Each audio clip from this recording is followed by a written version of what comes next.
हम एनाटॉमी की बात करें तो कहीं न कहीं हमारे जो दोनों टेस्टिकल है वो सेम नहीं है, हुँ, ठीक है? एक बड़ा है, एक छोटा है।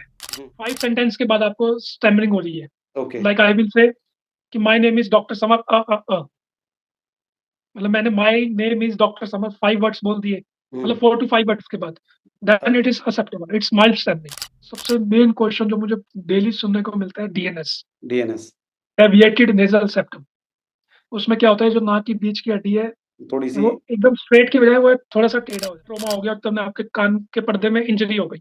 ओके। तो उस केस में क्या है कि आप सर्जरी करवा सकते हैं, जैसा कि आपके ईयर्स जो शेप है उनकी एकदम परफेक्ट होनी चाहिए। अपनी ज़िंदगी ऐसे निकाल दी, उनको पता नहीं चला कि कलर ब्लाइंड ब्लाइंड भी हैं वो नहीं लोग। तो सर इसके लिए मेरा एक ही एडवाइस देना चाहूँगा, अगर उनको कलर ब्लाइंड चेक करना है, इशारा book is available at you can say कि जो भी सप्लायर्स होते हैं, मेडिकल स्टोर्स होते हैं, आपको मिल सकता है ईज़िली। तो हुँ, लॉन्ग टर्म में ये है कि आपको रीअकरेंस के चांसेस हो सकते हैं।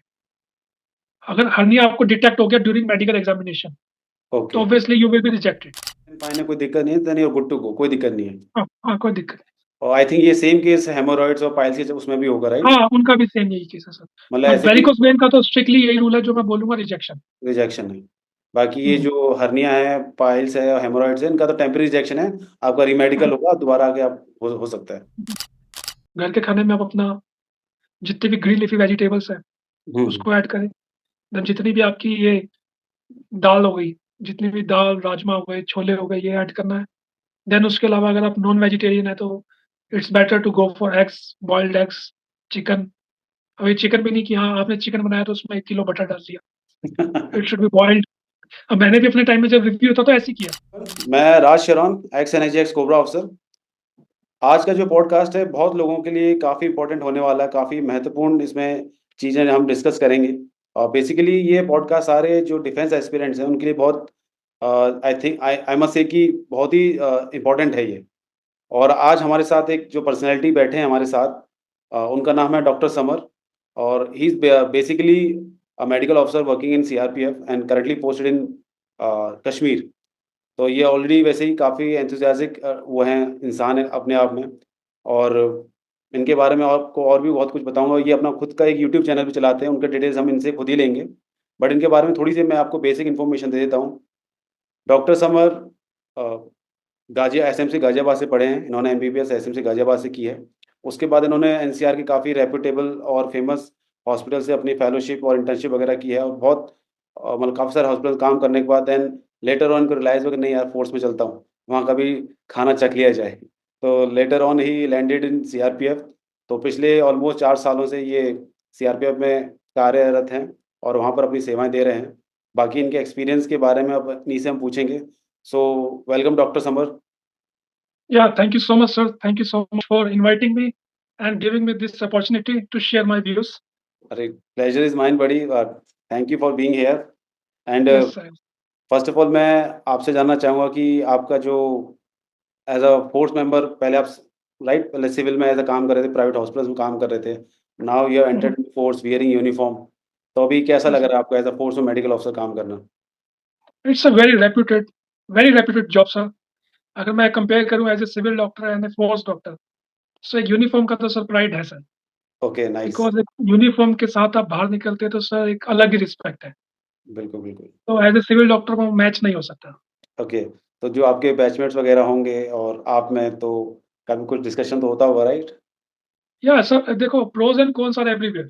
ओके, वो तो अपने-अपने माइंडसेट की बात है कि आप अगर आप कॉन्स ढूँढेंगे तो आपको कॉन्स ही नज़र आएँगे। राइट, अगर राइट। आप प्रोज़ ढूँढेंगे तो आपको प्रोज़ ही नज़र आएँगे। बिल्कुल, बिल्कुल। बट इट्स आपको ऑल अबाउट द माइंडसेट। बिल्कुल, बिल्कुल। बट आपको तो प्रोज़ नज़र आ रहे हैं, राइट? अभी सर प्रोज़ है सर, यस सर। चलो, चलो, नाइस, नाइस। तो अभी आई मीन आप कहाँ पर पोस्टेड हैं? सो अभी actually I am at Kashmir okay, since 3.5 years, almost 4 years.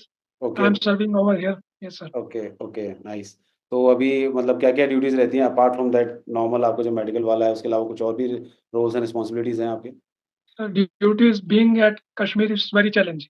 Okay, apart मतलब फ्रॉम आपको पता मतलब आपको पता नहीं कि आपको कब कॉल आ जाए कि यहाँ इंसिडेंट हो गया है या ओके, कोई एक्सीडेंट हो गया है या कोई ट्रॉमा हो गया है ओके, या कुछ मिसहैपनिंग हो गया है। So life totally challenging role.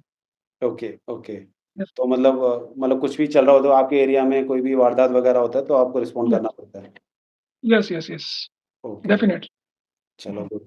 और बाकी मैं ऐसा एक सवाल पूछूँ कि as a medical doctor how is life in फ़ौज इन जनरल और इन सीआरपीएफ पर्टिकुलर कैसी है? आप कैसे मतलब उसको रखेंगे? आई थिंक अभी तक तो मेरा एक्सपीरियंस बहुत अच्छा रहा है sir. Okay, to be frank बहुत अच्छा एक्सपीरियंस रहा। जितने मुझे सीनियर ऑफिसर्स मिले सबसे मेरा एक अच्छा फैमिली बॉन्डिंग रहा, फैमिली रिलेशन रहा है। तो एज़ सच मुझे कोई दिक्कत नहीं आई। हाँ, अगर आपका काम बहुत अच्छा है, अगर आपकी नॉलेज बहुत अच्छी है, you can survive anywhere. Right, absolutely उसमें तो कोई डाउट है ही नहीं। अगर आप काम से भागेंगे और अगर आपका एटीट्यूड अच्छा नहीं है तो फिर आपको पता ही है सर। नहीं, नहीं, बिल्कुल, बिल्कुल। यस। और मुझे लगता है डेफिनिटली। कि जैसे लोग बोलते भी हैं कि फौज तो बेसिकली वो है ना कि एक फैमिली की तरह रहते हैं। Yes, definitely sir. मान लो अब देखा जाए तो 9 months we are in the unit. जाते तो हम घर 3 महीने के लिए ना सर। बिल्कुल, बिल्कुल, तो एक बिल्कुल। तरह से यही फैमिली है हमारा। हाँ, बिल्कुल, बिल्कुल, फैमिली वाला बन ही जाता है मतलब ये चीज़ें प्राइवेट या जो आप जॉब कर रहे होंगे पहले वहाँ सब ये सब चीज़ें मिसिंग होंगी, राइट? Yes, yes, yes. वहाँ तो बस वही है कि आपको जाना है, काम करना है और आना है बस। किसी को कोई मतलब नहीं है। No, no, no. आपको वहाँ क्या है, दोस्त ढूँढने पड़ते हैं, दोस्त राइट, बनाने पड़ते हैं, बट यहाँ है कि सब आपका एक फैमिली है, परिवार है, तो आप सबसे बात भी कर सकते हैं, राइट, अपने दिल की बात भी कर सकते हैं। Then we have got so many senior officers, बहुत अच्छे हैं दिल के, तो सबसे अच्छा बॉन्डिंग है, बन नाइस, जाता है। यस, बिल्कुल। मतलब वही है कि आप अच्छे हैं तो सब अच्छे हैं। Yes, yes, yes. नहीं, नहीं, नाइस, गुड, गुड। सो समर बेसिकली जैसा कि आपको पता है कि हमारे इस पॉडकास्ट का एक एक दूसरा पहलू ये भी था कि हमारे पास काफ़ी सारी क्वेरीज आती थी रिगार्डिंग दैट मेडिकल जो सीएपीएफ में होता है और डिफेंस फोर्सेस में जो भी होता है। तो लोगों यस पर सर, स्टूडेंट्स के और एस्पिरेंट्स के काफ़ी सारे डाउट्स होते हैं मेडिकल डाउट्स रिगार्डिंग कि सर डेफिनिटली। मेरी आई साइट इतनी है, क्या मैं एक्सेप्टेबल हूँ? सर मेरे हाँ, नीज़ है या नहीं है, मुझे कैसे पता चलेगा? और मेरा ठीक है। फ्लैट फुट है, मेरा कैरी एंगल है और हुँ, मेरे हुँ। हाथों में वो स्वेटिंग का भी वो रहता है ना? स्वेटिंग, हाँ, हाँ, हाँ, स्वेटिंग, यस सर। वो है। एक हुँ, डेंटल हुँ। पॉइंट्स का भी कुछ-कुछ होता है, राइट? ठीक है, हाँ सर। हाँ, तो कोई नहीं मैं वही है कि एक-एक करके सारा मैं आपसे डिस्कस करूँगा। आप थो डिटेल में बताना और उसके अकॉर्डिंग विल रोल। मतलब I will try to cover in a simplest way बिल्कुल, और बिल्कुल। मैक्सिमम कि लोगों को समझ आ जाए। हम बिल्कुल। ज़्यादा डेप्थ में नहीं जाएँगे, साइंटिफिक वे में हाँ, जाएँगे, राइट, राइट। जनरल एंड मोटा-मोटा। बिल्कुल, बिल्कुल, बिल्कुल। तो यस सर। बेसिकली हमें वही है कि जो उनके डाउट्स हैं वो क्लियर हो जाएँ बस। एक बेसिक उनको या अंडरस्टैंडिंग हो जाए, हुँ, हुँ, वो। हुँ, हुँ। तो यस मेरा सर। पहला क्वेश्चन ये है कि जब कोई भी एस्पिरेंट अपने लेट्स हम सीएपीएफ का लेके चलते हैं, मान लो एग्ज़ाम्पल के तौर पे सीएपीएफ लेके चलते हैं या कोई भी मैं अपने मेडिकल एग्ज़ाम के लिए जा रहा है, तो उसको किन-किन चीज़ों को ध्यान रखना चाहिए पहले, जाने से पहले? सर सबसे पहले तो देखो मैं ये कहना चाहूँगा कि अगर कोई एस्पिरेंट जा रहा है, सीएपीएफ अपना मेडिकल के लिए, अगर उसका कोई पास्ट रिकॉर्ड है, मेडिकल हिस्ट्री है, तो आपको वो रिकॉर्ड्स अपने साथ लेके जाना है। अगर मान लो उसका कोई सर्जरी हुआ है या उसको कुछ ऐसा मेडिकल हिस्ट्री रही है, तो always carry your medical records with you. Okay, ये कैंडिडेट्स कभी-कभार सोचते हैं कि ठीक है, पता नहीं चलेगा, बट ऐसा नहीं है। माइन्यूट से माइन्यूट चीज़ भी पता चल जाती है एक मेडिकल ऑफिसर को। Right, right, right. Medical records अपना लेकर जाइए। अगर आप स्पेक्स लगा रहे हैं, तो जैसे-जैसे अभी हम आगे बढ़ेंगे पॉडकास्ट में, तो मैं उसके रिगार्डिंग बताऊँगा कि अगर आपको स्पेक्स है, आपका विज़न है, तो आप अपना प्रिस्क्रिप्शन साथ लेके जाइए। ओके, हुँ, मतलब ऑल रिकॉर्ड्स विद जो भी मेडिकल रिलेटेड जो भी आपके साथ कुछ हुआ है या कुछ चल रहा है, तो उसका हुँ, डॉक्यूमेंट्स हुँ। वगैरह आप साथ लेके जाइए वहाँ पर। येस, येस, डेफिनिटली सर, आप छुपा नहीं सकते। ओके, लेट्स से कि मान लो कि फॉर एग्ज़ाम्पल किसी की सर्जरी हुई थी, उसके पास डॉक्यूमेंट्स नहीं है, तो उस केस में क्या होगा? तो उस केस में क्या होगा, वो एक फ्रेश कंसल्टेशन किसी भी स्पेशलिस्ट से अपने आस-पास या गवर्नमेंट हॉस्पिटल या प्राइवेट हॉस्पिटल से करवा सकता है। अच्छा, वो मतलब उसी सारे हिसाब से जो कंसल्टेशन अच्छा स्पेशलिस्ट है, हाँ, हाँ। मतलब ऐसा तो नहीं है हुँ, कि हुँ। गवर्नमेंट हॉस्पिटल से ही हो या नहीं, नहीं, अगर प्रेफरेबली अगर मैं यही कहूँगा कि गवर्नमेंट हॉस्पिटल से हो तो ज़्यादा अच्छा है। Okay, okay, yes okay. Sir. मतलब वो डॉक्यूमेंटेशन दोबारा बनवा लें अपने। हाँ, डॉक्यूमेंटेशन दोबारा बताएँ, अपना केस जो भी रिलेटेड इन्वेस्टिगेशन है वो सब होना चाहिए। प्रिस्क्रिप्शन डॉक्टर की होनी चाहिए कि उसमें लिखा होना चाहिए कि here is the case of post surgery. कोई भी सर्जरी आप लगा लीजिए, हुँ, तो हुँ। देन उसका पूरा रिकॉर्ड साथ में होना चाहिए। Okay, okay, okay. ठीक, ठीक। Yes sir. ओके। तो मैं ये जानना चाहता हूँ कि जो फ़ोर्सेज़ में हाइट और वेट का भी एक रेशियो चलता है, राइट? आप कितनी हाइट है तो इतना वेट होना चाहिए आपका। हुँ, हुँ। उसका क्या हुँ, हुँ। कॉम्बिनेशन है और बच्चों को क्या क्या ध्यान रखना चाहिए इसके रिगार्डिंग? अब देखो सीएपीएफ अगर मैं बात करूँ सीएपीएफ एसी कैंडिडेट्स के लिए, तो जो मेल कैंडिडेट्स हैं उनका minimum height requirement is 165 centimetre. I repeat 165 centimetre. बिल्कुल। And in case of females it is 157 centimetre. Right. Again I repeat 157 centimetre. तो that is regarding the height. And weight की बात करें तो sir weight is according to BMI. तो मैं एक okay, simple सा फॉर्मूला है मेरा, एक जो मैंने मतलब आपको मिल भी सकता है, अगर आपको नॉर्मल अपना वेट जानना है as per BMI, take your height in centimetres. Like आपकी हाइट है 170 सेंटीमीटर ओके। माइनस 100, तो 70 आपका वेट होना चाहिए। तो 70 इज आइडल वेट। ओके, अगर मान लो आपका हाइट 180 सेंटीमीटर है, then minus 100 is okay, equal to 80 centimetre. Okay, okay, okay. इसमें मेरा एक छोटा-सा एक क्वेश्चन है। अ, लो जैसे हमारे उसमें मेडिकल उसमें बीएमआई का यूज़ ज़्यादा करते हैं। ये मेरे साथ थोड़ा हमेशा दिक्कत रही है कि मेरे साथ नहीं, काफ़ी लोगों के साथ भी दिक्कत मतलब हो सकती है कि वो बोन डेंसिटी ज़्यादा होता है। Yes sir. तो उसकी वजह से उनका क्या है कि कमर उनकी बहुत कम है, मतलब फैट नहीं है, मसल नहीं है, बट वेट ज़्यादा है। तो उन लोगों को बड़ी दिक्कत होती है वेट रिड्यूस वगैरह करने में। सर देखो उसमें उस केस में क्या होता है कि आपका बोन मास इंडेक्स चेक किया जाता है। ओके, उस केस में बोन मास इंडेक्स और बोन मास डेंसिटी चेक किया जाता है। ओके, अगर आपका पता लग रहा है कि हाँ आपकी from birth your bone is thicker, you have got muscle mass but not fat, then it's acceptable. But उसके लिए भी क्या होता है, रिव्यू मेडिकल बोर्ड बैठता है। Okay, okay. मतलब लेट्स यस। से कि कोई ऐसा कैंडिडेट आता है, वो लोग वैसे वो बहुत फिट है, बट उसका उस टाइम उसको रिजेक्ट कर देंगे, बट रिव्यू मेडिकल दोबारा होगा पर उसका। रिव्यू मेडिकल बोर्ड में सर। तो वो बॉडी चेक करेगा या उस बंदे को कुछ करना होता है फिर? सर एक्चुअली कुछ इन्वेस्टिगेशन है जो बोर्ड ऑफ ऑफिसर्स के द्वारा बताई जाती है। ओके, तो वो इन्वेस्टिगेशन कराने के बाद वो रिपोर्ट्स देखी जाती है। ओके, उससे क्लैरिफाई किया जाता है कि he is fit but not fat. Okay, अगर वो कंडीशन निकल के आ रही है तो then it is acceptable. Okay, okay, okay. ठीक है, ठीक है। Okay, so now coming to second question जो इसी से रिलेटेड है फिजिकल स्टैंडर्ड से कि चेस्ट मेजरमेंट का, उसमें 5 सेंटीमीटर एक्सपेंशन कराने का वो रहता है। तो एक तो वो क्यों कराते हैं? और उसके लिए जो एस्पिरेंट्स हैं, कुछ लोगों को बड़ी दिक्कत होती है 5 सेंटीमीटर एक्सपेंशन के लिए। तो उसके लिए उनको क्या सर करना चाहिए? Sir it's an amazing question and very very important part. Chest measurement में क्या होता है, it is not applicable for females. For mails the minimum chest measurement it should be 81 centimetre. Right, मतलब जो मिनिमम चेस्ट आपका major किया जाता है through normal. Nipples, measuring tape से नॉर्मल आप एज ए नॉर्मल खड़े हैं, देन मेजरिंग टेप से आपका ये मेजरमेंट किया जाता है। It should be minimum 81 centimetre. ठीक। एंड 5 सेंटीमीटर एक्सपेंशन इस 5 सेंटर में minimum you can say 5 centimetre और मोर देन 5 सेंटीमीटर। ओके, और उसके बाद क्या होता है, आपको डीप इंस्पिरेशन लेने के लिए बोला जाता है, फिर उसके एक्स बाद मेजर किया जाता है। चेस्ट एक्सपेंशन के लिए। हाँ तो सर इसका मेन सिग्निफिकेंस क्या है sir, to check out your lung capacity and आपका respiratory functions.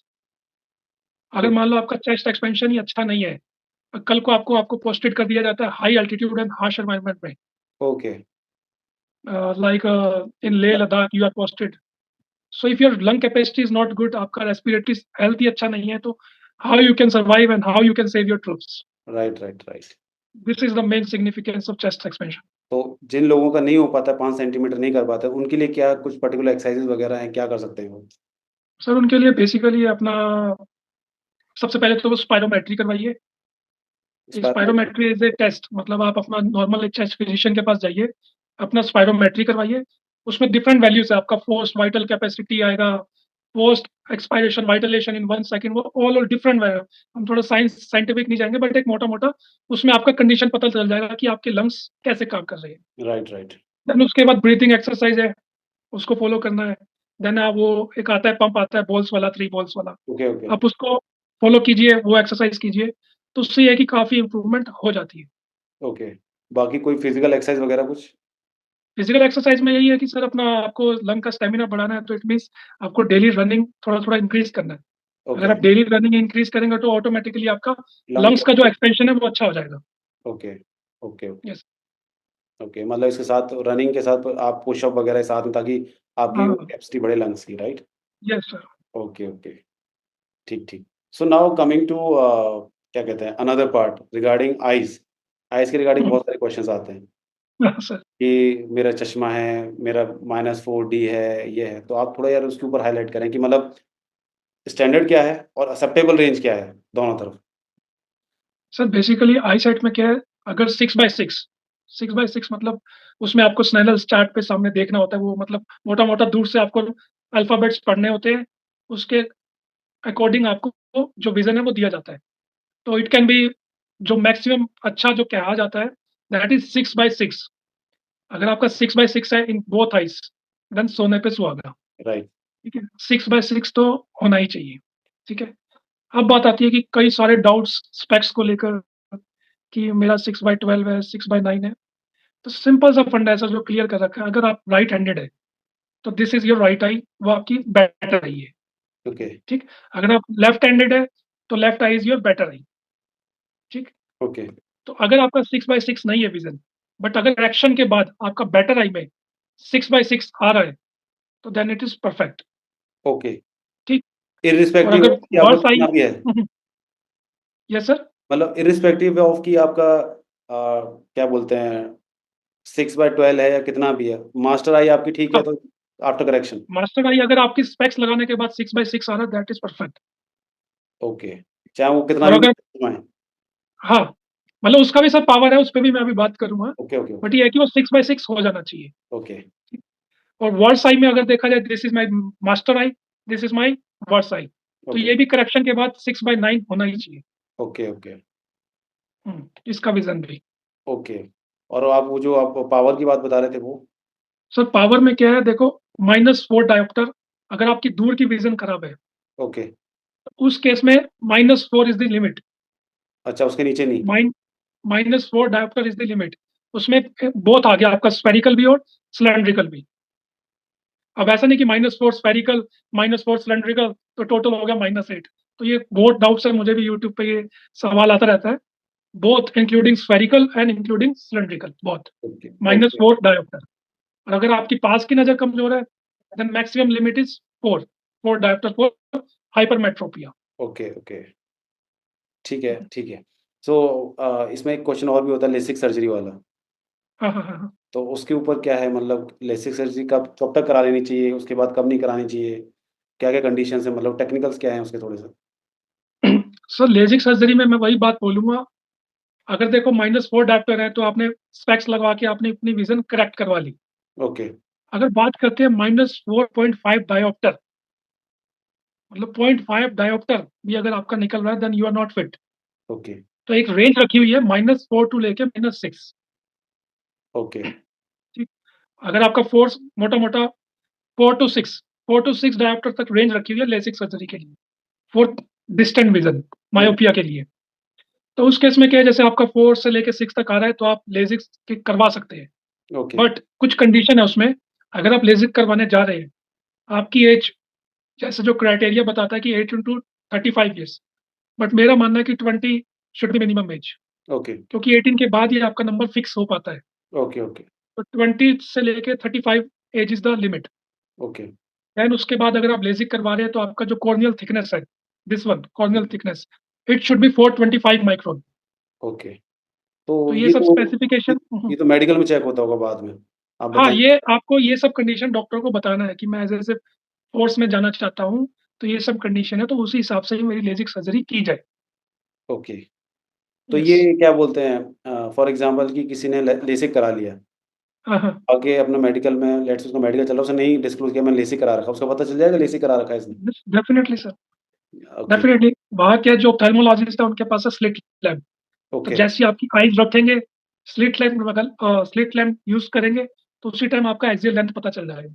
Okay, okay, okay, तो एक्सियल लेंथ आपका 21 टू 26 मिलीमीटर होना चाहिए। तो ओके, उसमें वो वैल्यू आ जाएगी, पता लग जाएगा कि आपने लेज़िक करवा रखा है। Okay, okay, okay. और कॉर्नियल थिकनेस भी पता चल जाएगी। हाँ, उसमें सारे डिटेल्स आ जाएँगे। हाँ, बट सर उसमें एक कंडीशन ये है कि अगर आपने लेज़िक सर्जरी मान लो आज करवाया है, मान लो सपोज़ मैं आज लेज़िक सर्जरी करवा कर आया हूँ, तो मिनिमम मिनिमम 6 मंथ्स आपका पीरियड होना चाहिए if you want to go for a medical test. Okay, reason being? Sir उसमें क्या है कि मान लो लेज़िक हुआ है, अगर कोई भी बॉडी का सर्जरी हुआ है, एक स्कार हील होने में टाइम लगता है, रिकवरी के लिए। रिकवरी के लिए सर। ओके, ओके, कुछ मिसकंसेप्शन लोगों में ये है कि अच्छा आज फ़ोम निकला है, अच्छा मेरा नंबर ज़्यादा है, अब मैं लेज़िक करवा के कल चले जाता हूँ। ऐसा नहीं होता। ओके, तो okay, minimum 6 month should be there. Okay, okay. Yes sir. ठीक, ठीक, ठीक। सो ओके इसमें क्या कहते हैं आइज़ में एक परमानेंट रिजेक्शन ये भी होता है कि कलर ब्लाइंडनेस वाला? हाँ सर, कलर ब्लाइंडनेस में सर ऐसा है कि 5 एक इशारा चार्ट होता है, उसकी फ़ोटोज़ मैं आपको दिखा भी दूँगा सर। उसमें वही डिफरेंट डिफरेंट नंबर्स होते हैं। कलर में, राइट?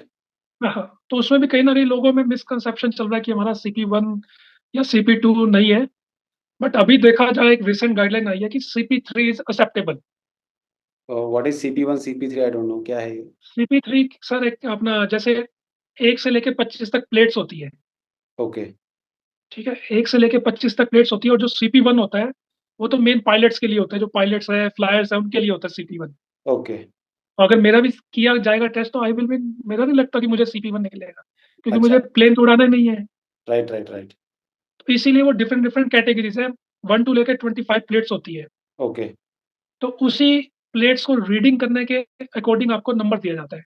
अच्छा, मान लीजिए आपने 1 से 18 तक पढ़ लिया, अब 18 से 21 तक आप पढ़ नहीं पाए, बट ओके, आपने 22 से 25 तक पढ़ लिया। ओके, ओके, जस्ट मैं आपको एक हाइपोथेटिकल बता रहा हूँ। राइट, तो राइट, इट मीन्स समझ यू हैव गॉट सीपी-2। ओके, अब ऐसे ही फिर मान लो सीपी-3 में क्या होगा, आपने 1 से 16 तक पढ़ लिया, अब फ्रॉम 16 टू 21 आपने नहीं पढ़ा, देन अगेन 25 से 25 प्लेट्स आपने रीड कर ली। ओके, तो it means you have got सीपी-3।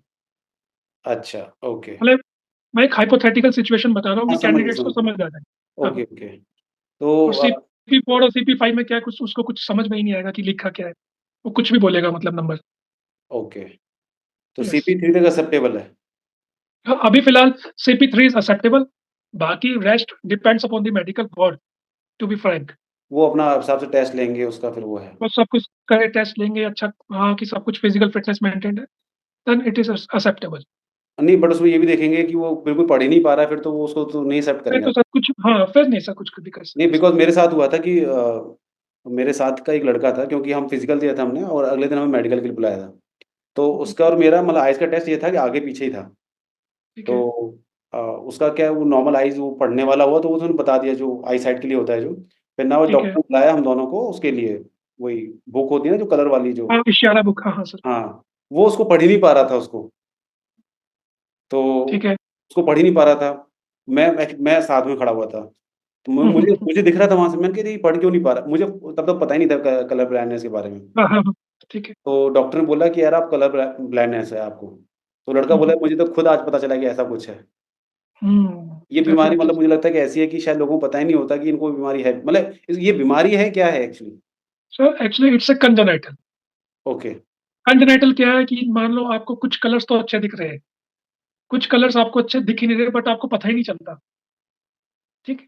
But इसका मेन सिग्निफिकेंस क्या है सर, ड्यूरिंग जंगल ऑपरेशंस, अगर मान लो कोई पेड़ के पीछे कैमोफ्लेज में ही बैठा है, तो अब और पता अगर आप चल green colour is missing okay, from your okay. Eyesight, तो you will be targeted easily. Right, right. वो तो मैं समझ गया, मतलब वो हाँ, फिर आप कैमोफ्लेजिंग में हाँ, मारे जाओगे और वो कलर पैटर्न नहीं देख पाओगे, तो फिर आप हो सकता है कुछ हाँ, सिग्नल्स वगैरह ना, हैंड सिग फील्ड सिग्नल्स वगैरह होते हैं। हाँ, डेफ़िनिटली सर, वो है, right, definitely. Right, right. Okay, okay, okay, right. नहीं, ये काफ़ी लोगों को बाद में पता चलता है ड्यूरिंग स्पेशली जब फ़ोर्स के मेडिकल के लिए जाते हैं कि वो कलर ब्लाइंड है। अदरवाइज़ वो हाँ सर, ये मुझे लगता है वो जो वाले भी कलर मेडिकल तो मैंने इक्विपमेंट्स। ऑनलाइन भी देखे थे, ऑनलाइन भी आप देख सकते हैं अगर वो ऐसा कुछ। हाँ, हाँ सर, ऑनलाइन भी आप अपना देख सकते हो, बट अगर आपको अच्छे से देखना है, तो आई विल प्रेफर कि आप बुक ओके, परचेज़ कीजिए। ओके, ओके, ओके, तो आप अपना अच्छे से देख सकते हैं कि हाँ, मुझे अपना अच्छे से नज़र आ रहा है हर एक लेटर या नहीं। Okay, but okay. ये है कि आपको उसको याद करके नहीं जाना, क्योंकि right, right, every book is different. Right, right, every right, book is different. Right, right. तो यस सर। ये इसका तो आई थिंक इसका तो कोई सॉल्यूशन है भी नहीं, राइट, मेडिकल में ना? हाँ, सर इसका कोई सॉल्यूशन नहीं है you sir. Have to live with it for your life. You have to live it for whole life. Okay, okay, okay. So now coming to next topic that is ears. तो yes. मुझे एक student ने पूछा था कि sir मेरे कान में छेद छेद मतलब नॉर्मल है, हो जाता है हाँ, किसी हाँ, को में हाँ, छेद। लेमेन टर्म, हाँ, लेमेन टर्म सर। तो वो छेद है, मैं ऑपरेट करा लूँ तो फिर कोई दिक्कत तो नहीं होगी? मैंने कहा यार मुझसे तुम फील्ड का पूछो, यहाँ कैसे करना है, क्या करना है, वो मैं बता सकता हूँ। यार I am not a medical expert कि मैं बताऊँ कि तुम कान में ऑपरेट करा लो, वो ठीक है। मैंने कहा चलो यार फिर भी पूछ के बताऊँगा। तो उसके बारे में आप थोड़ा आप बताइए लोगों को ना कि कान में छेद है या कान से रिलेटेड कोई और डिफेक्ट है जो आप कैसे अवॉइड कर सकते हैं, राइट? या अगर ऐसी कुछ चीज़ है जिसका सर्जरी करानी है, तो सर्जरी इज़ द सॉल्यूशन और नॉट? सर बेसिकली सबसे पहले तो 22 साल की अपनी ज़िंदगी ऐसे निकाल दी, उनको पता नहीं चला कि कलर ब्लाइंड ब्लाइंड भी हैं वो नहीं, लोग। तो सर इसके लिए मेरा एक ही एडवाइस देना चाहूँगा, अगर उनको कलर ब्लाइंड चेक करना है, इशारा book is available at you can say कि जो भी सप्लायर्स होते हैं, मेडिकल स्टोर्स होते हैं, आपको मिल सकता है ईज़िली, बाहर ठीक? से मतलब। बाहर से एकदम अच्छे होने चाहिए। अच्छा, इसकी भी डेफिनेशन है कि ये अच्छा ईयर है, ये बेकार है? इसका सिग्निफिकेंस क्या है सर? अगर मान लो पिन्ना आपके जो ईयर, आप इसको बोलते हैं पिन्ना, अगर आपकी पिन्ना की शेप ही अच्छी नहीं है, तो कल को आपको जो साउंड ट्रेवल करके आपके पास आ रही है, तो वो कैसे फिल्टर होके जाएगी? अच्छा, इसीलिए हाँ सर, पिन्ना का भी इम्पोर्टेंस है। अच्छा इनका ये काम है? हाँ, क्योंकि साउंड प्रोसेसिंग का मेन काम है कि साउंड को अच्छे से लेके जाना ईयर्स तक। ओके, ऑन लाइटर नोट मुझे लगता था जैसे चश्मा पहनने के काम आते हैं। नहीं, नहीं, नहीं, तूने सर मज़ाक एक्चुअली इनका किया। काम है वॉइस को अब जैसे मैं इधर बैठा हूँ, तो मुझे ये वाली आवाज़ अच्छी सुनाई देगी, ओके, पीछे की थोड़ी कम सुनाई देगी। ओके, ओके, तो इसका सिग्निफिकेंस है सर, ओके, वॉइस के लिए। ठीक है। तो देन उसके आप बाद आपको इसमें तो आप कुछ कर नहीं सकते, जो जैसा है बाय बर्थ वो वैसा है। ठीक है, यस सर। ओके, ठीक है, नेक्स्ट। तो इसमें भी अगर कोई माइनर थोड़ा-सा अगर डिफेक्ट है, तो कोई दिक्कत वाली बात नहीं है। अगर हाँ, मेजर आपका पिन्ना ही नहीं है, आपका पिन्ना एकदम डिस्टॉर्ट हो चुका है, तो दैट इज़ नॉट एक्सेप्टेबल। अच्छा, ओके, फिर हम पिन्ना के बाद अंदर चलते हैं। ओके, तो ठीक है। अंदर अंदर is our external auditory canal, जो हम कहते हैं कि हाँ, ये जिसमें हम उँगली डाल सकते हैं। उँगली डाल सकते हैं, राइट। हाँ, उस कैनाल में एक तो आपका जब भी आप जाएँ, वैक्स नहीं होना चाहिए। ओके, वो वैक्स साफ। इसीलिए नहीं होना चाहिए क्योंकि वो आपका टिम्पैनिक मेम्ब्रेन चेक करेंगे, ओके, जो हम कान का पर्दा बोलते हैं। तो इसलिए आपका ईयर्स एकदम नीट एंड क्लीन होने चाहिए, आपका पिन्ना अच्छा होना चाहिए, आपको कोई कंडक्टिव हियरिंग लॉस, मतलब आपको सुनाई अच्छे से दे रहा है, कोई आपकी इंटरनल नर्व डैमेज तो नहीं है जिससे आपको सेंसरी न्यूरल हियरिंग लॉस हो सकता है। तो ओके, ये सब कंडीशन नहीं होनी चाहिए। ये हो ओके। गया मोटा-मोटा। अब बात आती है कि अगर कान में छेद है, मतलब पर्दे में छेद है, हुँ, अगर एक्यूट कंडीशन है, मान लो आपको जैसे कि आपके साथ कोई एक्सीडेंट हो गया, ट्रॉमा हो गया, तब आपके कान के पर्दे में इंजरी हो गई, ओके, तो उस केस में क्या है कि आप सर्जरी करवा सकते हैं, बट वही आपको पोस्ट रिकवरी पीरियड होना चाहिए, और आपका जो टिम्पैनिक मेम्ब्रेन है that should be well healed. Okay. कोई स्कार मार्क कुछ ऐसा नहीं रहना चाहिए। अच्छा, यहाँ पर जो स्कार आता है वो नहीं होना चाहिए। वो और जो अंदर टिम्पैनिक मेम्ब्रेन में, नहीं, यहाँ पर तो रहेगा सर्जरी का, राइट? हाँ, वो रहेगा, बट दैट इज़ अपना हील हो जाता है वो अच्छे से। कोई okay, it's a very minor scar. Okay, okay, okay. Then वैसे भी जो सर कान के पर्दे की जो सर्जरी होती है, वो जो एक्सटर्नल ऑडिटरी कैनाल है, उसी इसी से के थ्रू की जाती है। अच्छा, अच्छा। तो बाहर कहीं मार्क आएगा ही नहीं। Okay, okay. हुँ, हुँ। तो वो जो देन अगर सर्जरी है, इसके अलावा वो सर्जरी वो एक्सेप्टेबल है, राइट? बट रिकवरी पीरियड और आपका जो होना चाहिए post recovery period, post recovery period plus मतलब वो सक्सेसफुल होनी चाहिए। हाँ, सक्सेसफुल होनी चाहिए। और वो एज़ सच ये नहीं होना चाहिए कि आपको लंबे समय से आपको पस डिस्चार्ज हो रहा था आपके कान से, 2-3 साल से आपको सुनाई नहीं दे रहा है। फिर आप सोच रहे हैं कि अपना सर्जरी करवा लेता हूँ, बट अगर आपको 2-3 साल से इस ये प्रॉब्लम चल रही थी, तो इन फ्यूचर भी आपको ये प्रॉब्लम हो सकती है, हो वो सकता ठीक नहीं होगी। Because it's a chronic type of nature, है। Okay, it's a chronic disease. तो ओके, ये इश्यू है, जितनी भी क्रॉनिक डिसीज़ेज़ है that is not acceptable. Okay, like CSOM हम बोलते हैं, chronic suppurative otitis media. Okay. इसमें पेशेंट की कंप्लेंट होती है कि मुझे 6 महीने से कान से डिस्चार्ज हो रहा है, मुझे अच्छे से सुनाई नहीं दे रहा। तो इसका मतलब it's a chronic disease, so that is not acceptable. Then इसके अलावा कोई कान में ट्यूमर तो नहीं है, देन वी कैन से कॉलेस्टेटोमा, एक कान का ही ट्यूमर होता है, ट्यूमर नहीं होता, but it's a skin in the wrong place. Okay, तो वो एक तरह से ट्यूमर तो नहीं है, बट लेमन टैंग लैंग्वेज में उसको ट्यूमर बोला जाता है। ओके। वो नहीं है। देन उसके अलावा आपको कान में झुनझुनापन, देन आपको चक्कर आना, ये सब प्रॉब्लम्स हैं, तो that's not acceptable at all. वो जैसे ही आपने बताया कि झुंझुनापन और चक्कर आना, उसका कैसे हुँ। मेडिकल ड्यूरिंग मेडिकल एग्ज़ामिनेशन कैसे चेक होता है वो? सर एक्चुअली क्या है, ये प्योर टोन ऑडियोमेट्री एक टेस्ट होता है। अच्छा, प्योर टोन ऑडियोमेट्री टेस्ट में क्या होता है कि आपको एक रूम में बिठाया जाता है, it's a very sound proof room. Then different different frequencies की साउंड वेव्स आपको सुनाई अच्छा, जाती है। वो टोंग हुँ, से हुँ। मारकर वो कुछ एक पहले तो ट्यूनिंग फॉर्क टेस्ट हो गया, देन राइट, आपको राइट, एक राइट। रूम में बिठाया जाता है, देन ओके, उसमें प्रॉपर चेक किया जाता है कि आपके कान में कोई इश्यू तो नहीं है, तो वो एक पूरा रिपोर्ट जनरेट होता है, उसी से पता लग जाएगा सर सब कुछ। Okay, okay. Okay yes. Regarding इसके बारे में थोड़ी बच्चों को क्लैरिफ़िकेशन देना कि जो आपने बोला ना कान आपका वैक्स क्लियर मतलब साफ़ होना चाहिए। तो उनको ये हुँ, हुँ। बताना कि यार वो कहीं रोड वाले जो लोग होते हैं उनसे मत साफ़ कराना। मैं ना हाँ, definitely sir, you should always consult a specialist for each and every organ and each and every part of the body. आप ईएनटी कंसल्टेशन करवाइए। अगर आपका वैक्स हार्ड है, तो उसके लिए आपको वो क्या कहते हैं, पहले से एक सॉल्यूशन दिया जाएगा कि आपको वैक्स पहले डिसॉल्व करके फिर 3 दिन बाद आना है। So that's a normal procedure अगर आपका हार्ड वैक्स है। हाँ, बट वो बेसिकली फंडा यही है कि आपको स्पेशलिस्ट के पास ही जाना है। अपना वैक्स अच्छे से क्लीन करवाइए। मैं भी जब मेडिकल के लिए गया था, प्रॉपर एग्ज़ामिन करवाए अपने ईयर्स, प्रॉपर वैक्स निकलवा कर ही मैं गया था। हाँ, मतलब वही है कि बेसिकली कि जो एस्पिरेंट्स हैं वो ऐसा ना हो कि बस स्टैंड वाला जो कान को साफ़ करने ₹20 में घूम ना, रहा हो, ना, ना, ना, ना, उसके ना, पास ना ऐसा जाए। ना लगे कि वो वैक्स निकालते-निकालते वो टिम्पैनिक मेम्ब्रेन अपना नहीं, डैमेज नहीं, कर आई हैव देता है। सीन मैनी केसेज़ कि जो लोग कराते हैं उनके फिर इन्फेक्शन वगैरह बन जाता है, फिर वो पस बनना शुरू हो जाता है वहाँ पर। बिकॉज़ वो सर हाइजीनिक कंडीशन तो है नहीं, आप चलते-फिरते रोड में राइट, करवा रहे हो तो क्या राइट, हाइजीन राइट, रहेगा वहाँ पर? Right, right. Yes. Okay, okay. So now coming to nose, तो हुँ, हुँ। नोज़ में क्या-क्या इश्यूज़ होते हैं जिनमें कैंडिडेट डिस्क्वालीफाई हो जाते हैं? सर अपना सबसे मेन क्वेश्चन जो मुझे डेली सुनने को मिलता है DNS, DNS, deviated nasal septum. उसमें क्या होता है जो नाक के बीच की हड्डी है, थोड़ी-सी वो एकदम स्ट्रेट की बजाय वो थोड़ा-सा टेढ़ा हो जाए, या तो ओके, ऐसे टेढ़ा या तो ऐसे टेढ़ा। You can say S shaped. तो उसमें सर मेन बेसिकली क्या है कि अगर आपके जो एयरवेज़ है वो पेटेंट है, मतलब आपको दोनों का आपके नाक खुले हुए, नॉस्ट्रिल्स आपके एकदम ओपन है, आपको साँस लेने में कोई तकलीफ नहीं हो रही और हल्का-सा माइल्ड डीएनएस है, माइल्ड, ठीक? कि आपके एयरवेज़ पेटेंट है, तो then it is acceptable. Okay. तो अगर ब आपको मॉडरेट और सीवियर है, आपको बार-बार राइनाइटिस हो रहा है, कोल्ड हो रहा है, कफ हो रहा है, then you should go for a surgery. Okay, I must say. अच्छा, ओके। अब इसका भी सिग्निफिकेंस वही है सर, अगर आपके बोलते हैं सर इससे क्या फ़र्क पड़ता है ये वो। भाई कल को अगर पोस्टिंग आपकी हाई एल्टीट्यूड में हो गई, again you can't breathe properly with your nostrils. Hmm, आप एयर वहाँ पे पहले ऑक्सीजन कम है, आपका नेज़ल एयरवे पेटेंट नहीं है, तो आप कैसे ऑक्सीजन ले पाएँगे अपने लंग्स के लिए? And how you can breathe? Right, right, right. तो ये कंडीशन है डीएनएस का सबसे ज़्यादा जो है चल रहा है कैंडिडेट्स में। Okay, okay. Mild with patent Airways is acceptable. तो इसकी सर्जरी में मतलब कितना टाइम लगता है रिकवरी में? इसका क्या है प्रोसीजर थोड़ा-सा? कि कितने टाइम सर पहले वही अगर देखा जाए, अगर जो डीएनएस की सर्जरी होती है वो एक as a proper, I can say मेरे लिए मेजर सर्जरी मैं मानता हूँ उसको DNS, oh because it's related to your brain and neck, carotid arteries and this and all. So minimum आपका जनरल एनेस्थीसिया में ये सर्जरी की जाती है मोस्ट ऑफ द टाइम। तो उसके लिए ये है कि ये डीएनएस की सर्जरी आप करवा रहे हैं।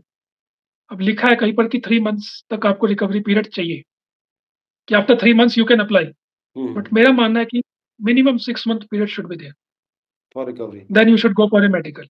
Okay, okay. Yes sir. इसमें ऐसा भी होता है कि लेट्स से किसी ने डीएनएस चेक कराया, डीएनएस था, उसने ऑपरेट हुँ, करा लिया और बट हुँ, फिर हुँ। वो मेडिकल के लिए गया आपने, वहाँ उसने डिस्क्लोज़ नहीं किया, तो वो पता चल जाएगा इसने डीएनएस ऑपरेट कराया या नहीं कराया? वही है सर नेज़ल हम जैसे ही अपना क्या कहते हैं नेज़ल एग्ज़ामिनेशन करेंगे विद थ्यूडिकम, एक थ्यूडिकम एक डिवाइस होता है जिससे आपका प्रॉपर नॉस्ट्रिल दिखता है। ओके, तो जैसे ही हम उसको देखेंगे तो सर अंदर stitches, scar mark, granulation tissue, okay. Fresh bleeding points सब नज़र आएगा सर। नहीं, जैसे कोई रिकवरी के बाद गया लाइक कि 6 1 साल बाद गया है, हाँ, फिर कोई दिक्कत नहीं सर। उसमें कोई दिक्कत फिर नहीं पता हाँ, चलेगा? तब तक वो अच्छे से हील हो जाता है, कोई स्कार मार्क नहीं है, कोई ग्रैन्युलेशन टिश्यू नहीं है, तो कोई दिक्कत वाली बात नहीं है उसमें। ओके, तो ये डीएनएस आई थिंक रिकरिंग तो नहीं है ना राइट? एक बार करा लिया तो बस हाँ, इट्स नॉट रिकवरिंग। ओके, ऐसा तो नहीं वो हड्डी दोबारा बढ़ जाएगी ऐसा कुछ? नहीं, नहीं, नहीं, नहीं, बट फिर वही है थोड़े बहुत प्रिकॉशंस तो आपको लेने होते हैं, कि ओके, मतलब एज़ सच कि अपने नोज़ को आपको बचा के रखना है, कि ऐसा नहीं कोई आपको हिट कर दे, थोड़ा-सा आपको प्रिकॉशंस लेने होते हैं। ओके, हुँ, व्हाट अबाउट जो रायनाइटिस और ये साइनोसाइटिस वगैरह है ये? सर इसका भी मेन यही फंडा है, अगर राइनाइटिस और साइनोसाइटिस है, तो कहीं न कहीं आपके अपर रेस्पिरेटरी ट्रैक्ट इन्फेक्शन को प्रीडिस्पोज़ करता है, ओके, ठीक? अगर आपको साइनोसाइटिस है, तो ऐसा नहीं है कि जैसे ही वेदर चेंज हुआ, तो आपको अपर रेस्पिरेटरी ट्रैक्ट इन्फेक्शन होंगे। ओके लाइक जुकाम तो और खाँसी। Being a officer it's a very challenging job. अब मान लो एकदम से आपका क्या है, इस ऐसी जॉब में क्या है, अगर आप एकदम से ठंड में बैठे हैं, तो एकदम से आप गर्मी में जा रहे हैं, ओके, एकदम से कोल्ड कि आपको जाना है। तो अगर आपको एनवायरनमेंट ये सूट नहीं किया, आपको जाते ही इन्फेक्शन हो गया, how you can perform your duties? Right, right, right. इसीलिए that are not acceptable in force, ये chronic sinusitis, chronic rhinitis, rhinorrhoea, ये सब कंडीशंस है जो एक्सेप्टेबल नहीं है। ओके, नहीं मैंने इसमें सुना मतलब सुना ही नहीं पढ़ा भी था कि साइनसाइटिस में क्या होता है कि लेट्स से कि क्रोनिक वाले में स्पेशली आप जब ठंडे इलाकों, हाई एल्टीट्यूड में जाते हो तो आपका यहाँ पर ये पेन, सर दर्द वगैरह शुरू हो जाता है बिकॉज़ ऑफ कफ एंड हाँ, ये प्रॉपर फ्रंटल फ्रंटल हेडेक होगा आपको, फ्रंटल हाँ, साइनोसाइटिस होगा। इस मॉडल मतलब 4 साइनस होते हैं हमारे ये हाँ, फेस में, वो चारों के चारों इन्फ्लेम्ड हो जाएँगे सर। इन्फ्लेम्ड हो जाते हो, ब्लॉक टाइप्स हो जाते हो, सर दर्द मतलब पूरा ये हाँ, पूरा दुख भी रहा होता है आपका। हाँ, definitely. So it will cause a major problem okay, during duties. Yes, okay sir. तो आपकी तरफ से कोई प्रिकॉशन जो इसके रिगार्डिंग कुछ ले सकता है स्पेशली जो नोज़ देखो वाले? अगर आपको एक्यूट एक्यूट अपना राइनाइटिस है, acute I am talking about acute condition है, तो हुँ, उसका तो सबसे पहले तो यही बोला जाता है जितने भी ईएनटी, ईयर, नोज़ और टंग रिलेटेड इन्फेक्शन है, पानी पीजिए। बिकॉज़ कहीं न कहीं पानी उस इन्फेक्शन को क्लियर करता है। Okay, in case of acute. Okay, chronic में तो यही है कि आपको फिर क्रोनिक है तो उसमें तो कुछ कर नहीं सकते, you have to take the treatment, you have to take the inhalers, you have to take pain killers. तो वो तो एक लाइफ लॉन्ग डिसीज ही हो गया क्रोनिक तो, ओके, क्योंकि वो आपको बार बार होता रहेगा। ओके, ओके, अगर एक्यूट है तो आई विल सजेस्ट कि आप प्रॉपर एक ईएनटी स्पेशलिस्ट को दिखाइए। और जो भी आपका एक्यूट आपका एपिसोड चल रहा है तो आप take your medications along with you, and जब भी आपको दिक्कत हो आप मेडिसिन दीजिए, एंड गेट ए अपना referral, get your prescription along with you okay, अगर आपको एक्यूट एपिसोड है। ओ एक्यूट एपिसोड तो मान लो मुझे भी हो सकता है, मैं अगर एक्सट्रीम एकदम से ठंड हो जाए, एक्सट्रीम वेदर में जा रहा हूँ तो एक दो दिन का रहता है, हुँ, बट वो हुँ, एक दो दिन बाद ठीक हो जाता है। राइट, राइट, हम्म। ओके, ओके, ठीक है। तो ये इसी में ट्यूबरकुलर अल्सरेशन क्या होता है? सर ट्यूबरक्लोसिस में क्या है, there are multiple types of नहीं, ट्यूबरक्लोसिस। नहीं हमारे अपना tubercular name and ulceration sir वही मैं बता रहा हूँ कि जो ट्यूबरक्लोसिस है मेनली लोगों को होता है कि छाती में होता है। ओके, तो छाती में नहीं होता, छाती में भी होता है, स्पाइन में भी हो सकता है, हाँ, ब्रेन वो में भी हो सकता है, राइट, राइट, वो कहीं भी हो स्किन में सकता भी हो सकता है। है। राइट, राइट, तो अगर आपका जो ट्यूबरक्लोसिस की वजह से इससे लाइक मतलब आपको एक बैक्टीरिया की वजह से ट्यूबरक्लोसिस होता है। अगर आपको क्रोनिक टीबी है, chronic with ulceration granulation tissue कहीं पर भी, specially in lungs, you are rejected, to be frank. Okay, अगर आपका एक्यूट ट्यूबरक्लोसिस है, आपने अच्छे से ट्रीटमेंट लिया, अब आपके एकदम लंग्स है, एक्सरे में भी एकदम अच्छे नजर आ रहे हैं, एकदम क्लियर नजर आ रहे हैं, आपका जो पोस्ट रिकवरी पीरियड था वो एकदम अच्छा चल रहा है, टीबी का कोई साइन एंड सिम्टम नहीं है बॉडी में, then it is okay. Okay, but TB related जितने भी कॉम्प्लिकेशंस है, like TB ulceration granulation tissue, then उसके अलावा टीबी रिलेटेड जितने भी सिम्टम्स होंगे like chronic cough, then it's a problem. Okay. Yes sir. तो इन सब में कुछ एक्सेप्टेबल रेंज है कि हाँ, इतना होगा चलो एक्सेप्टेबल है, इतना होगा तो नहीं मतलब यू आर डिस्क्वालिफाइड? मेन सर वही, अगर आपने टीबी का ट्रीटमेंट अच्छे से ले लिया है, टीबी का ट्रीटमेंट वही 6 फेज और 9 मंथ्स, हुँ, मतलब 6 मंथ्स और 9 मंथ्स, आपने वो ट्रीटमेंट अच्छे से लिया है टीबी का। और कभी कभार मेरे पास कुछ एक क्वेश्चन भी आया था कि टीबी की वजह से उसको सीवियर अल्सरेशन हो गया, देन उसको पाइप डालना पड़ा उसके लंग में, देन ड्रेनेज किया जाए, फिर उसकी एक सर्जरी की गई। So that's not acceptable, because in future कहीं ना कहीं उस चीज का कॉम्प्लिकेशन होगा, ओके, ओके, क्योंकि आपकी लंग कैपेसिटी कहीं ना कहीं हैम्पर हो रही है उस वजह से। Hmm, so that will be difficult for harsh condition. Okay, okay. तो जैसे हमने अभी ईएनटी का डिस्कस किया, तो इसमें क्या-क्या चीज़ें परमिसिबल हैं कि हाँ, इतना होगा तो यू आर इन, इससे ज़्यादा होगा तो यू आर आउट? ये ईएनटी में लाइक फर्स्ट ऑफ ऑल नॉस की बात करें तो आई सेड माइल्ड टीएनएस, ठीक। ईयर की बात करें तो अगर एक्यूट आपको कोई इन्फेक्शन हुआ, आपने ट्रीटमेंट लिया अच्छे से। 1 मिनट, आपने कहा कि माइल्ड डीएनएस है, एक्सेप्टेबल है, राइट? तो अगर फॉर एग्ज़ाम्पल एक ऐसी सिचुएशन बनती है कि वो कहीं से दिखा के मतलब वो मेडिकल के लिए गया, वहाँ से बोल दिया नहीं आपको डीएनएस है, आप सर्जरी करा के आओ। बट वो कहीं और गया डॉक्टर को दिखाया, उन्होंने बोला नहीं माइल्ड है, चल जाएगा, कोई दिक्कत नहीं है। तो उस केस में क्या होगा? सर उस केस में क्या होता है कि एक सिटी अपना एनसीसिटी फेस होता है, आप एक प्रॉपर एनसीसिटी फेस करवाइए, आपको एकदम एग्जैक्ट क्लियर पता चल जाएगा। ओके। और एक एक्सरे भी होता है आपका नेजल साइनस का, उसमें भी आपको डीएनएस अच्छे से नजर आ जाएगा कि ये माइल्ड है, मॉडरेट है, सीवियर है। अच्छा उसके मतलब ऑलरेडी वो डेफिनिशन है कि इतने से ज़्यादा होगा तो माइल्ड है, सीवियर है, वो सब लिखा हाँ हुआ है? हाँ हाँ, जो भी मतलब स्पेशलिस्ट होगा वो क्लासिफाई करेगा कि either okay, it's mild, either it's moderate और आइदर इट्स सीवियर। ओके फिर जैसे उसके साथ मतलब साथ क्या है जैसे कैरी एंगल का है कि भाई मेल्स का 15 डिग्री तक परमिसिबल है, लेडीज़ मतलब फीमेल्स का 20 डिग्री तक है, तो ऐसे हाँ सारा हाँ, क्लासिफिकेशन है। Yes sir, yes sir. Okay, mild तक एक्सेप्टेबल है। माइल्ड, मैं सिंपल सा बोलूँ तो mild is acceptable for each and everything. Okay, okay, but उसको, बट उस ये है कि उसको हम लाइटली नहीं ले सकते।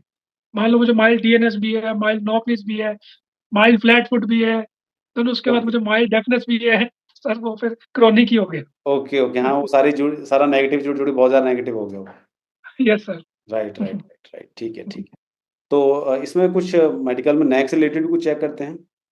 नेक, नेक्स्ट, नेक्स्ट रिलेटेड तो मेन वही है, देखो आपका थायराइड ग्लैंड देखा जाता है बेसिकली कि आपको कोई थायराइड स्वेलिंग तो नहीं है, थायरोग्लोसल सिस्ट तो नहीं है, देन उसके अलावा आपको हाइपोथायराइडिज्म या हाइपरथायराइडिज्म, क्योंकि उसके आपको सिम्टम्स दिख जाते हैं ओके, दोनों कंडीशन में। एंड इफ सीवियर गोइटर होगा तो ऑब्वियसली आपका जो थायराइड ग्लैंड होगा बहुत दिखेगा अच्छे से। बिल्कुल, बिल्कुल। तो नेक में बेसिकली ये दिया देखा जाता है। देन आपका JVP, jugular Venus pressure, okay, यहाँ एक हमारा वेन चल रही होती है, तो वो अगर मान लो रेस्ड है ना तो वो अलग से दिख जाएगा। ओके, मतलब आपको भी दिखेगा, स्पेशली ओल्ड एज केसेस में दिखता है, यंग एज में नहीं दिखता। अलग से आपको उभरा प्रॉपर हुआ दिखेगा दिखेगी कि ना यहाँ वो। प्रेशर है। हाँ, राइट। हाँ सर, तो ये सब प्रॉपर नेक में देखा जाता है। ओके, तो ये जो हम्म। आई मीन इसमें भी कुछ रहता है, माइल्ड है, माइनर है, एक्यूट है, इसमें भी कुछ रहता है ऐसा? हाँ, गोइटर केस में तो देखो वो डिफ्यूज ही होगा, हुँ, मतलब वो सीवियर ही होगा, तो that's not acceptable at all. और नहीं दूसरा जो था। हाइपोथायराइडिज्म ये ऐसी ऐसी कंडीशन है क्योंकि लाइफ लॉन्ग आपको ये तंग करेगी, ओके, ओके, तो ये एक्सेप्टेबल नहीं है, दैट्स मतलब एक टोटली रिजेक्शन। ओके, ओके, ठीक है, ठीक है।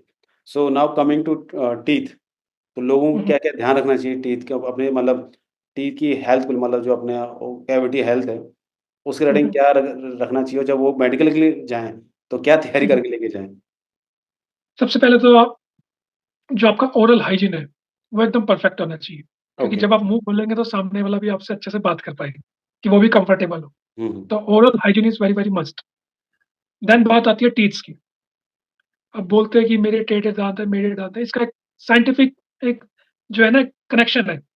अगर आपकी च्यूइंग कैपेसिटी, मतलब जो आपकी खाना चबाने की कैपेसिटी अगर आपकी अच्छी होगी, तो आपका न्यूट्रिशनल इंटेक भी अच्छा होगा, हुँ, क्योंकि आप खाना अच्छे से चबा पा रहे हैं तो आपका खाना अच्छे से डाइजेस्ट होगा। अगर आप खाना ही अच्छे से चबा नहीं पा रहे तो आपका डाइजेशन ऑटोमेटिकली पुअर हो जाएगा, right, right, and it will lead to various disease. Right. ठीक। तो डेंटल टीथ आपके एकदम परफेक्ट होने चाहिए। एक हम देखा जाता है डेंटल स्कोर, इसको लेकर बहुत ही कंफ्यूजन है लोगों को। तो आपका जो मिनिमम डेंटल स्कोर है दैट शुड बी 14 मिनिमम, 14। कि मतलब मेरे इंसाइजर भी है, कैनाइन भी है, एंड प्री मोलर्स है। ओके, मोलर नहीं है बट आपका डेंटल स्कोर 14 आ रहा है गिनने के बाद। एक प्रॉपर कैलकुलेशन होती है, ईच टीथ को आपको एक पॉइंट दिया गया है, वो ओके, कैलकुलेशन जो भी मेडिकल ऑफिसर है बोर्ड वो करता है। ओके, देन उसके बाद एक जो दूसरा डाउट मुझसे बहुत पूछा जाता है कि मेरे मसाला भरा हुआ है, ओके, ठीक है, मेरे कैप लगी हुई है। अगर कैप लगी हुई है, आपका टीथ हेल्थी है, कोई आपको इन्फेक्शन नहीं है, then it's acceptable. Similarly in case of RCT, RCT के बाद आपका इन्फेक्शन क्लियर हो गया, teeth is perfect and fine, आपका कैप लग गया, तो दैट इज परफेक्ट। अगर हम उसको एक्सक्लूड भी करते हैं तब भी आपका डेंटल स्कोर 14 आ रहा है, तो it means you are perfect. Okay, okay, मतलब कैप लगा हुआ है, कुछ मसाला भर रखा है, तो that is not an problem. But आपको हाँ, बट पर्टिकुलर अगर जो उसकी डेंटल वजह स्कोर है वो मीट होना चाहिए। वो आपका मीट होना चाहिए 14, ओके, मिनिमम 14, उससे ऊपर हो तो बहुत अच्छा। ओके, ओके, ठीक है, तो और कुछ ध्यान रखने वाली बात स्पेशली रिगार्डिंग टीथ? टीथ का सर देखा जाए कि जो टीथ का इन्फेक्शन होता है वो सबसे गंदा होता है, ओके, बिकॉज जो आपका डेंटल इन्फेक्शन है that can go into your blood, that can go into your lungs, that can go into your heart, that can go into your brain via nose. हुँ, हुँ, सो डेंटल हाइजीन तभी बोला जाता है कि आपको बहुत अच्छा ही रखना है। हुँ, हुँ, हुँ, इसको आप डेंटल हाइजीन को आप लाइटली नहीं ले सकते। राइट, राइट, राइट, मेरा सजेशन यही है, जो लोग मतलब ठीक है अभी तो एस्पिरेंट्स जो है यंग है, जो ये लोग खा रहे हैं तंबाकू चैनी कैनी, अभी तो इनको मजा आ रहा है, but that's should be stopped, okay, okay, because कहीं ना कहीं फ्यूचर में वो दिक्कत करेगा। और उसके इम्प्लीकेशंस हैं। इम्प्लीकेशन है definitely, complication implication everything. Okay, okay, so okay, thank great, great. So now coming to next that is skin diseases. मतलब मैंने देखा है काफ़ी लोगों को रैशेज़ वगैरह होते हैं, वो सब कुछ है। उसके लिए क्या है? क्या रहता है मतलब क्या किस तरह की चीज़ें रहती हैं जो कैंडिडेट डिस्क्वालीफाई हो सकते हैं या होते हैं और कैसे उनको अवॉइड कर सकते हैं? अगर देखा जाए, अगर बात करें कुछ ऐसी डिसीजेज है जो क्रॉनिक है, उनका तो कोई ट्रीटमेंट ही नहीं है, हुँ, लाइक सोरियासिस, अ, लाइकन प्लैनस। सोरियासिस क्या होता है? सोरियासिस में आपकी बॉडी में एकदम डिफरेंट डिफरेंट एकदम स्केली टाइप आपकी स्किन हो जाएगी, स्केल्स टाइप, मतलब स्केली बोल सकते हैं, एक्सोफोलिएटिव स्केल्स बोल सकते हैं, मतलब एक होता है स्मूथ स्किन, ओके, एक होता है वहां पे ओके, ओके, समझ बिल्कुल गया, समझ सिंपल। गया। Okay, okay, got it, got it. हाँ, सिंपल लैंग्वेज में स्केल्स हो जाएंगे, चकती स्किन हो जाएगी, वो एकदम एकदम ओ रफ टाइप स्किन हो जाएगी, दैट इज सोरियासिस। ओके, मतलब it's an auto immune disorder. Okay, okay, तो इसका तो लाइफ लॉन्ग ट्रीटमेंट चलता है, तो that is not acceptable. Okay, इसके बाद एक लाइकन प्लैनस है, उसमें भी वही आपके पूरे बॉडी पे जितना भी ट्रंक एरिया है उस पे आपके हमेशा ब्लूइश डिस्कलरेशन रहेगा, साथ में रैशेज रहेंगे। तो उसमें भी ओरल मिकोजा में आपके मतलब अगर हम साइंटिफिक फेस जाएंगे मेडिकल में, तो बहुत एक लंबा टॉपिक बन जाएगा ये, एग्ज़ैक्टली। जितने भी। तो मोटा मोटा जो समझ जाएगा, जितने भी क्रॉनिक स्किन डिसऑर्डर है लाइक सोरियासिस, लाइकन प्लैनस, आपको कोई कंजेनाइटल स्किन से कोई ट्यूमर तो नहीं निकल रहा है, ओके, ये हो गया। देन आपका देखा जाए तो सफ़ेद दाग, विटिलिगो, ओके। वो तो नहीं है। अच्छा, उसके जो बाद सबसे लेप्रोसी तो नहीं बॉडी है। के ऊपर सफेद दाग होते हैं जो, हाँ, हाँ, हाँ, हाँ। तो वो तो भी जितनी एक्सेप्टेबल भी नहीं है? No, not at all, not at all. मतलब तो जितनी एक है भी कि नहीं, एक है कि किसी एक छोटे से एरिया में है सफेद। नहीं, नहीं, वो भी एक्सेप्टेबल नहीं है, क्योंकि इन फ्यूचर सर क्या पता वो बहुत ही भयंकर रूप ले ले। तो नहीं, तो वो उससे बस स्किन का वही है ना, आप उसी के बारे में बात करें, जो स्किन स्किन का डिस्कलरेशन होता है, व्हाइट कलर की हो जाती है। वो सफ़ेद दाग होते हैं सर, यस। हाँ, हाँ। That's not acceptable sir. Okay, reason भी? सर वही है, ऑटो इम्यून डिसऑर्डर है सर वो। मान लो आज आपको एक स्टार्ट हुआ है, तो कल आपको मान लो ज्वाइनिंग के बाद पूरी बॉडी में हो गया तो। तो ये मतलब बेसिकली ओके, ठीक है, ठीक है, मतलब ऐसे डिजीज तो वो है, but just for my knowledge मुझे क्रोनिक जानना है। डिसीज़ है। पर ये हाँ, हाँ। लोगों मैंने देखा they lead a normal life, उसमें कोई दिक्कत होती नहीं है उनको। सर वही बात है, lead in normal life, but वही है ना, एक स्पोर्ट्स में डेकोरम होता है सर, कि everyone should be fit and fine, कि ये दूर से लगे कि हाँ, एक मेरा जो मानना है ओके, बट कि एक वैसे देखा प्रॉपर। जाए तो वैसे कोई दिक्कत नहीं होती उनको, बस स्किन का वैसे कलर उनको होती है। कोई दिक्कत नहीं, वैसे they live a normal life. But वही है कि पैची डिस्कलरेशन होगा तो कहीं ना कहीं उसको, वाइटिस डिस्कलरेशन है तो कहीं ना कहीं इन फ्यूचर उसको इन्फ्योरिटी कॉम्प्लेक्स हो सकता है। ओके, तो ऑपरेशनल ड्यूटी में एक ये बहुत बड़ा मतलब हैम्पर कर सकता है। ओके, ठीक है, समझ गया। ठीक है। Yes sir. तो जितने भी क्रॉनिक स्किन डिसऑर्डर है that are not acceptable. Okay, ये वेनेरियल डिजीज क्या होता है? वेनेरियल में आपका जितने भी ये सेक्सुअली ट्रांसमिटेड डिसीज हो गए, ओके, लाइक अपना HIV बोल सकते हैं, देन उसके अलावा ट्राइकोमोनास वैजाइनालिस होता है। तो अगर ये लाइफ लॉन्ग है, क्रॉनिक है, तो that is not acceptable. Like अगर आपको ट्राइकोमोनास ट्राइकोमोनास वेजाइनलिस है, तो दैट इज उसका आप ट्रीटमेंट लीजिए, वो आपका ठीक हो जाता है, तो दैट इज एक्सेप्टेबल। बट अगर आपका क्रॉनिक HIV चल रहा है, आपका CD4 CD8 काउंट बहुत लो चल रहा है, so that's not acceptable. Okay, okay, ठीक है, गॉट इट। ओके। हुँ, तो कुछ लोगों का स्टैमरिंग वगैरह का भी इश्यू होता है। स्टैमरिंग वही हकलाते हैं थोड़ा-सा बोलने में। तो हाँ, हाँ, कुछ हाँ, हाँ। लिमिट तो परमिसिबल है या? हाँ, इसका मैंने एक अपना यूट्यूब शॉर्ट भी डाला था, स्पेशली उसमें एक्टिंग भी किया था मैंने ओके, अपने चैनल में, स्टैमरिंग को लेकर बहुत ओके, डाउट था इसका। ओके, अगर 4 टू 5 सेंटेंस के बाद आपको स्टैमरिंग हो रही है, okay. Like I will say कि my name is doctor summer मतलब मैंने my name is doctor summer 5 words बोल दिए, हुँ, मतलब 4 टू 5 वर्ड्स के बाद, then it is acceptable, it's mild stammering. Okay. अगर अगर ऐसा हो आपको कि हर मतलब हाँ, हाँ, अगर ऐसा हो कि उससे पहले वर्ड में अटका और बाकी सारा सब जैसे क्लियर। जैसे मुझे आपसे बात करनी है, मैं बोल रहा हूँ सर, सर, सर एक काम है आपसे, सर, सर सुनिए सर, तो ये बहुत आपका सीवियर टाइप ऑफ स्टैमरिंग है। Okay, okay. और अगर मैं ऐसा है आपसे बात कि करूँ हाँ, हाँ, अगर ऐसा है कि मैं वही बोल रहा था कि जैसे आपने बताया 3-4 वर्ड के बाद अटका तो मतलब एक्सेप्टेबल। एक है कि हाँ, सिर्फ़ हाँ, पहले वर्ड में अटका और बाकी बिल्कुल स्मूथ है फिर, वो एक्सेप्टेबल हाँ, नहीं। वो भी कोई कोई दिक्कत नहीं, वो कोई अच्छा, दिक्कत ओके, हुँ, हुँ। Yes sir. Okay, okay, okay. ठीक है, तो इसमें तो चलो ठीक है, गॉट इट, ठीक है। हाँ, 4 बाकी टू 5 वर्ड्स के बाद आप नॉर्मल। तो आर्थराइटिस वगैरह का भी चेक होता है कुछ? यस डेफिनिटली सर, आर्थराइटिस में तो आर्थराइटिस अगर बाहर से दिखता नहीं है, फिर चेक कैसे करते हैं उसको? सर वो जो भी बोर्ड होगा मेडिकल ऑफिसर्स का, they will advise for this X-ray both knees, नहीं तो उसमें आपका प्रॉपर नहीं, नहीं, बट जैसे मैंने तो मतलब इवन आर्मी में भी दिया है और सीएपीएफ में भी दिया अपना, बट मेरा तो कभी नीज़ का, जॉइंट्स का कभी तो आर्थराइट मतलब आई मीन एक्स-रे तो हुआ ही नहीं। सर एक्चुअली क्या ऑब्वियसली जो आपका मोबिलिटी होगा, अगर मान लो आपको हर डिसीज़ का कोई ना कोई सिम्पटम है, हुँ, वो पकड़ में आ जाता है। ओके, अब मुझे आर्थराइटिस होगा तो ऑब्वियस बात है सीएपीएफ में तो पहले मैं फिजिकली नहीं क्लियर कर पाऊँगा। फिजिकल क्लियर नहीं कर पाएँगे, देन आपका स्टैंडिंग पोस्चर एकदम गड़बड़ मिलेगा। ओके। देन कहीं न कहीं आपको कुछ ना कुछ हम स्किन पैल्पेल करेगा मतलब आपका जैसे नीज़ को पैल्पेबल करेंगे, पैल्पेट करेंगे मतलब नीज़ को, हुँ, हुँ, तो कहीं न कहीं हमें अपना डिफ़ॉर्मिटीज़ नज़र आ जाएगी, ओके, मोटा-मोटा। Okay, okay, okay, Then there are various tests we can perform to rule out any arthritis or not. Okay, okay, okay, right, hmm, right, वो पता लग जाता है सर। ओके। तो इसमें क्या कहते हैं मतलब बेसिकली जो क्या बोलते हैं उसको, हुँ, आर्थराइटिस हो गया और एक एक एक तो हो क्वेश्चन। गया सर रूमेटॉइड आर्थराइटिस, ओके, एक हो गया ऑस्टियो आर्थराइटिस। ओके, तो रूमेटॉइड आर्थराइटिस क्या है कि इससे क्रोनिक डिसीज़, मतलब हाँ, ठीक है, उसका ट्रीटमेंट चलता है, पेशेंट फील बेटर, बट अगर यंग एज में हो रहा है तो मे बी इन फ्यूचर वो कोई ना कोई कॉम्प्लिकेशन ज़रूर करेगा।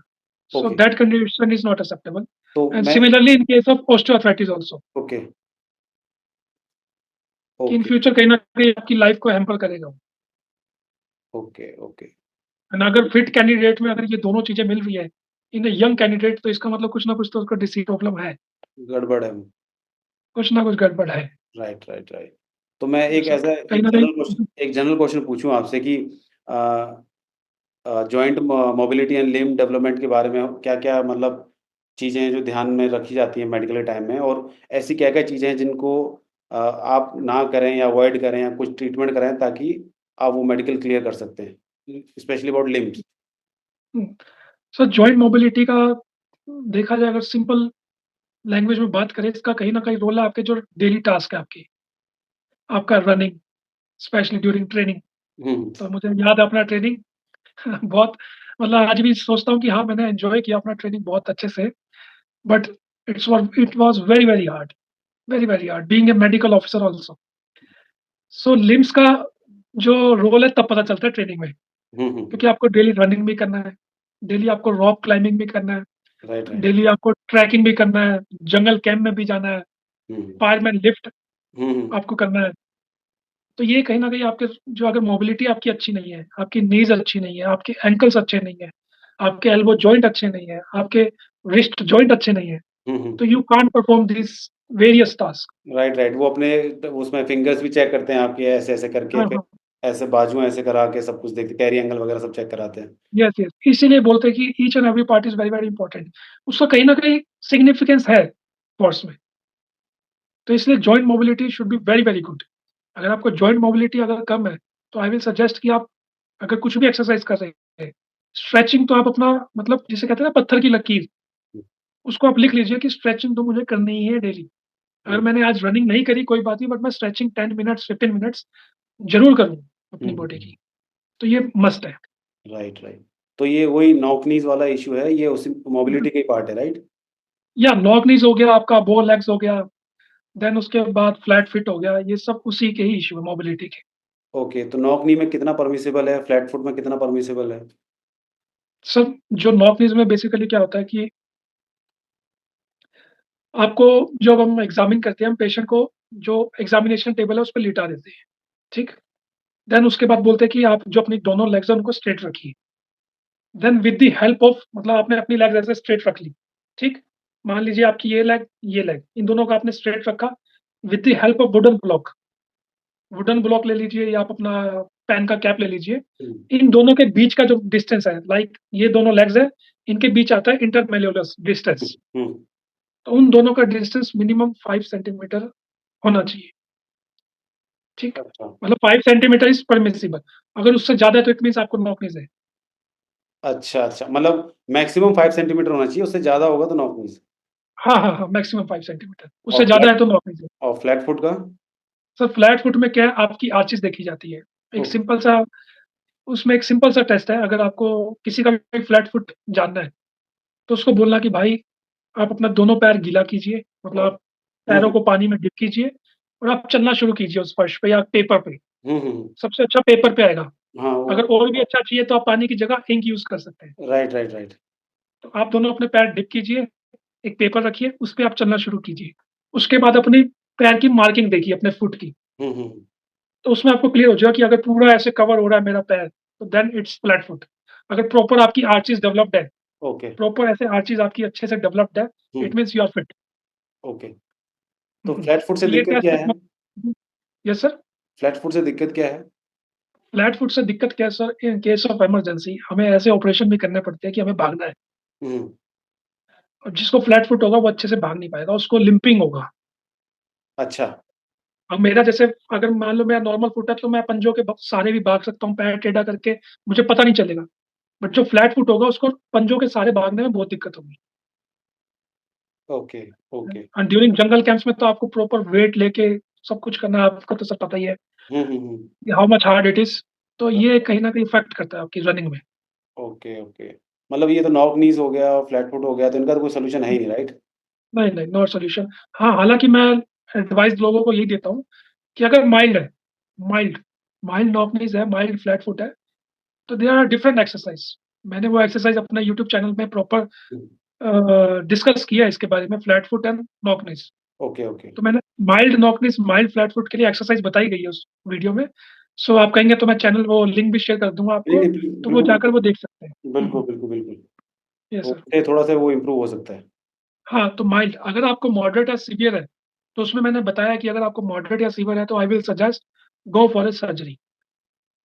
कि आप लोगों के बहकावे में मत आइए कि ठीक हो जाता है, नहीं होता अगर सीवियर है तो।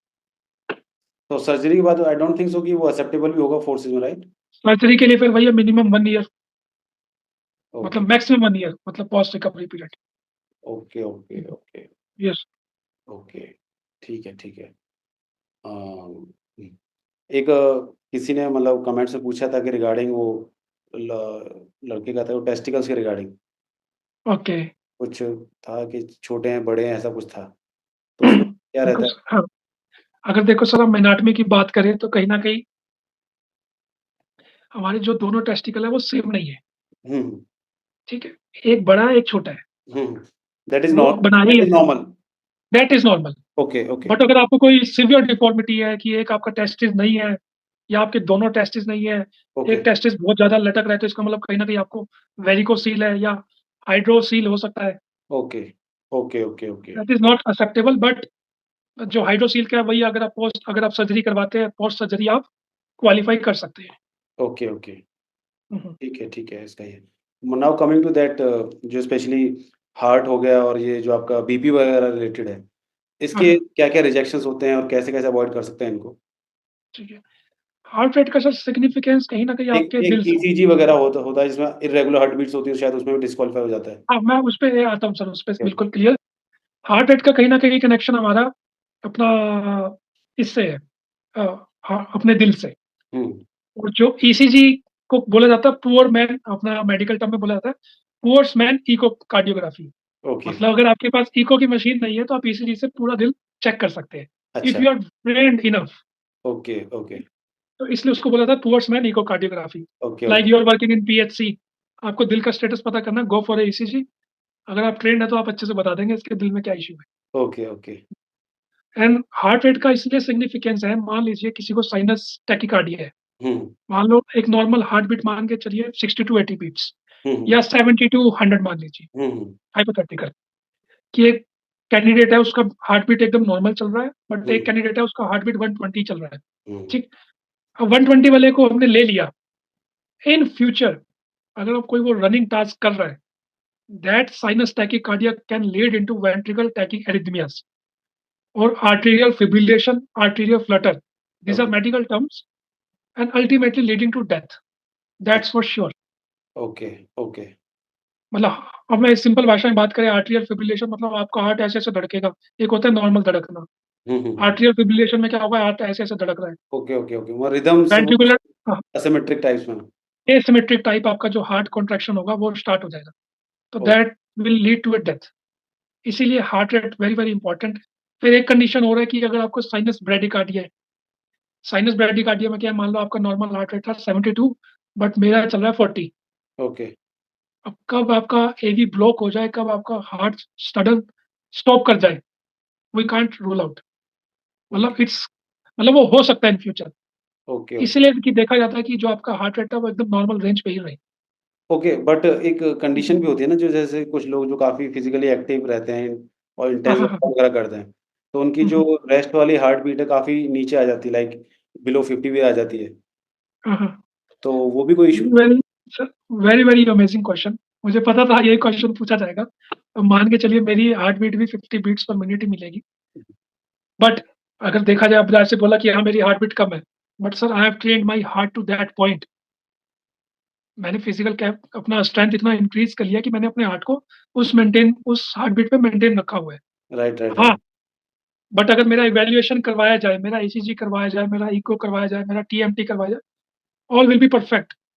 ओके, इससे हम रूल आउट कर सकते हैं कि हाँ ये साइनस ब्रेडिकार्डिया इसको इस वजह से, because he is an athlete.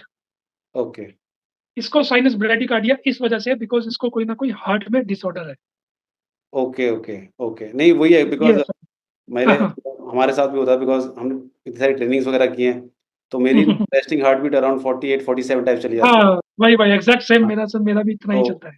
तो ऐसे ही मैं कहीं प्राइवेट में गया हुआ था, तो हमारे तो चलो फ़ौज में तो लोग डॉक्टर्स को पता होता है कि हाँ भाई, ये तो वो हैं, तो इनका ऐसा कोई इश्यू हाँ, खैर सर हाँ, आप बाहर थोड़ा डर जाते हैं हम लोग। भालू डर सर आपकी तो हार्ट रेट बहुत ही रेस्टिंग हार्ट रेट ये कम है, तो मैंने बोला कि यार ऐसे-ऐसे, कह रहा अच्छा सर, फिर ठीक है सर।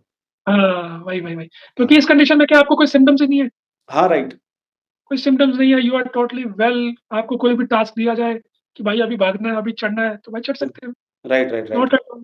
अगर कोई किसी को हार्ट कंडीशन है, उसको साइनस ब्रेडिकार्डिया है, तो वो भाग ही नहीं पाएगा, राइट, राइट, राइट, क्योंकि उसको कोई ना कोई डिसऑर्डर है हार्ट में। राइट, राइट और इसमें ऐसा भी कुछ होता है कि लेट्स से कि कोई बच्चा देने गया है अपना मेडिकल एग्ज़ाम, उस दिन थोड़ा घबरा गया, हार्ट रेट ज़्यादा बढ़ गई, तो उसको कुछ तो मतलब इस हम दे कंडीशन में सकते हैं हाँ, मेडिकल हाँ, हाँ। अपॉइंट इस कंडीशन में कैसा मैं भी गया था मेडिकल करवाने, तो बीइंग अ डॉक्टर मैं भी बहुत नर्वस था। तो अब नॉर्मल है, अब मैं वही था कि सब कुछ नॉर्मल था, everything was normal but I was nervous. तो मेरा जब ब्लड प्रेशर चेक किया, it came out to be 150/100। तो मैं भी डर गया। मैं खुद डर गया कि यार, तो जो डॉक्टर साहब बैठे थे उन्होंने मुझे बोला, सर ने, कि आपका हार्ट बीट बहुत ज़्यादा, मतलब ये हार्ट बीट भी बहुत ज़्यादा है एंड ये बीपी भी बहुत ज़्यादा आ रहा है आपका। मैंने कहा सर, थोड़ा घबरा रहा हूँ मैं। मैंने फ्रैंकली बोला कि सर मुझे थोड़ा नर्वसनेस हो रहा है। तो उस केस में सर ने बोला ठीक है, आप थोड़ा देर बैठिए, आप रिलैक्स कीजिए। क्योंकि उन्होंने मेरा बाकी सिस्टमैटिक एग्ज़ामिनेशन किया, सब कुछ ठीक निकला। हुँ, हुँ, तो इसको बोलते हैं white coat hypertension, okay, okay, कि हाँ, आप गए, आप नर्वस हुए तो आपका बीपी बढ़ गया। अभी भी अगर मान लो फोर्स पर्सनल मेरे पास अ, अपना एनुअल मेडिकल एग्ज़ामिनेशन करवाने आते हैं, हुँ, हुँ, तो उनका एट दैट टाइम बीपी ज़्यादा बढ़ जाता है। ओके, फिर ओके, मैं उनको बोलता हूँ कि आप जाइए, शाम में अपना बीपी का वीडियो बना के भेजिए, तब उनका नॉर्मल आता है। सो इट्स नेचुरल, बिकॉज़ कोई आपको अंडरलाइंग डिसऑर्डर नहीं है।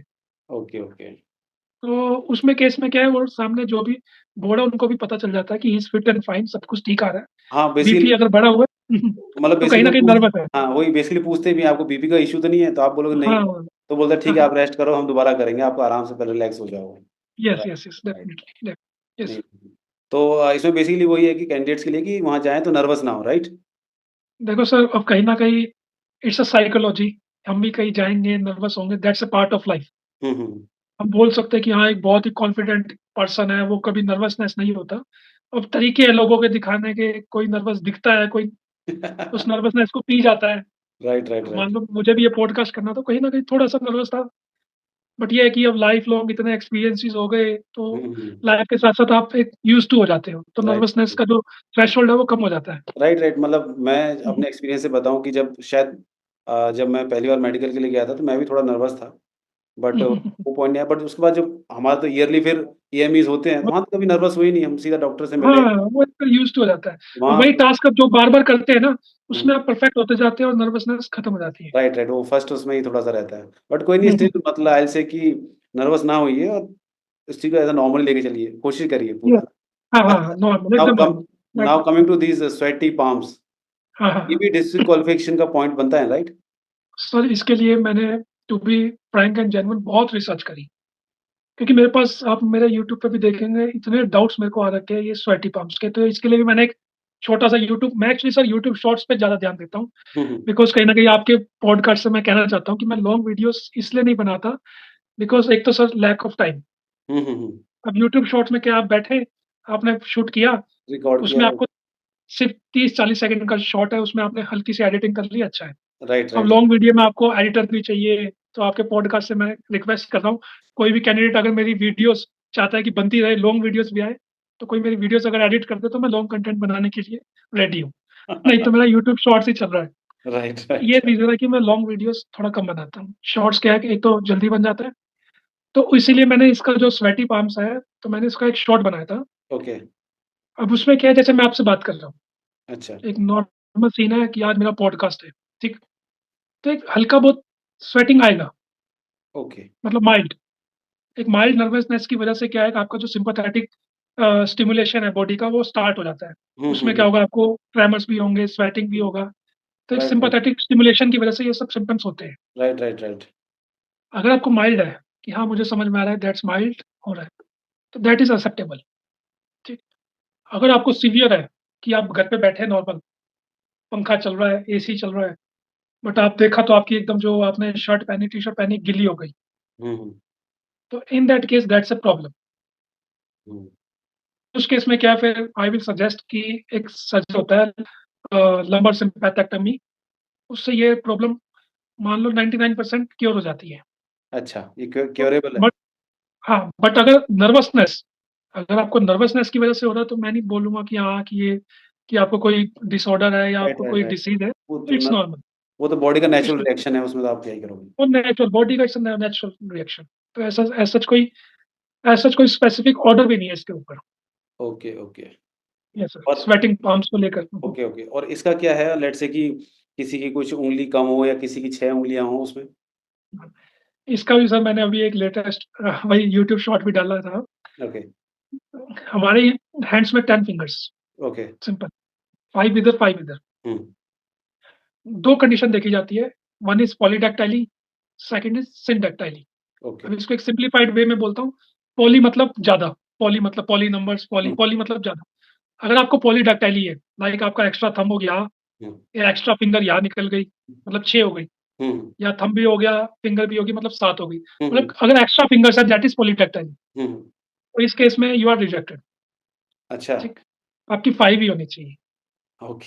लाइक अगर हम बात करें ऋतिक रोशन की, उसमें मैंने ये स्पेशल फोटो भी लगाया है कि अच्छा, ही इज अच्छा। Medically fit and fine, but okay, he is not eligible for medical exam, okay. Because उसका एक एक्स्ट्रा थंब है। अच्छा था मैं।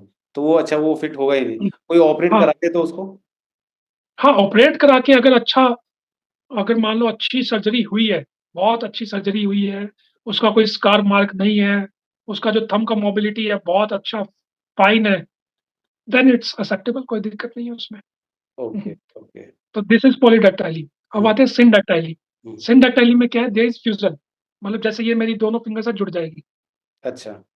ये दोनों एक हो जाएगी, या ये दोनों जुड़ जाएंगे, ये हुँ, दोनों हुँ, एक हो जाएंगे, hmm. That is syndactyly. Okay. तो पॉली में फिंगर्स ज्यादा, सिन में फ्यूजन, हुँ। तो वो भी एक्सेप्टेबल नहीं है। एक्सेप्टेबल नहीं है। वो ऑपरेट करा लो तो ठीक हो, फंक्शनिंग ठीक हो तो आप देन यू आर फिट। हाँ, फंक्शनिंग आपका अच्छा है, आप अच्छे से, आपका ग्रिप अच्छा है, मोबिलिटी अच्छी है, फिंगर्स की मूवमेंट अच्छी है after surgery, hmm, there hmm, is no scar tissue, hmm. Then it's acceptable. Okay, तो मेरा ना इसमें एक वो है, मतलब काफ़ी एक वैसा क्वेश्चन है कि मैंने देखे भी इंसिडेंट, कुछ लोगों की उँगली कट गई किसी एक्सीडेंट से, चाकू से ऊपर से कट गई, या किसी इंसिडेंट में मतलब आधी फिंगर मतलब चली गई, तो इज़ इट एक्सेप्टेबल?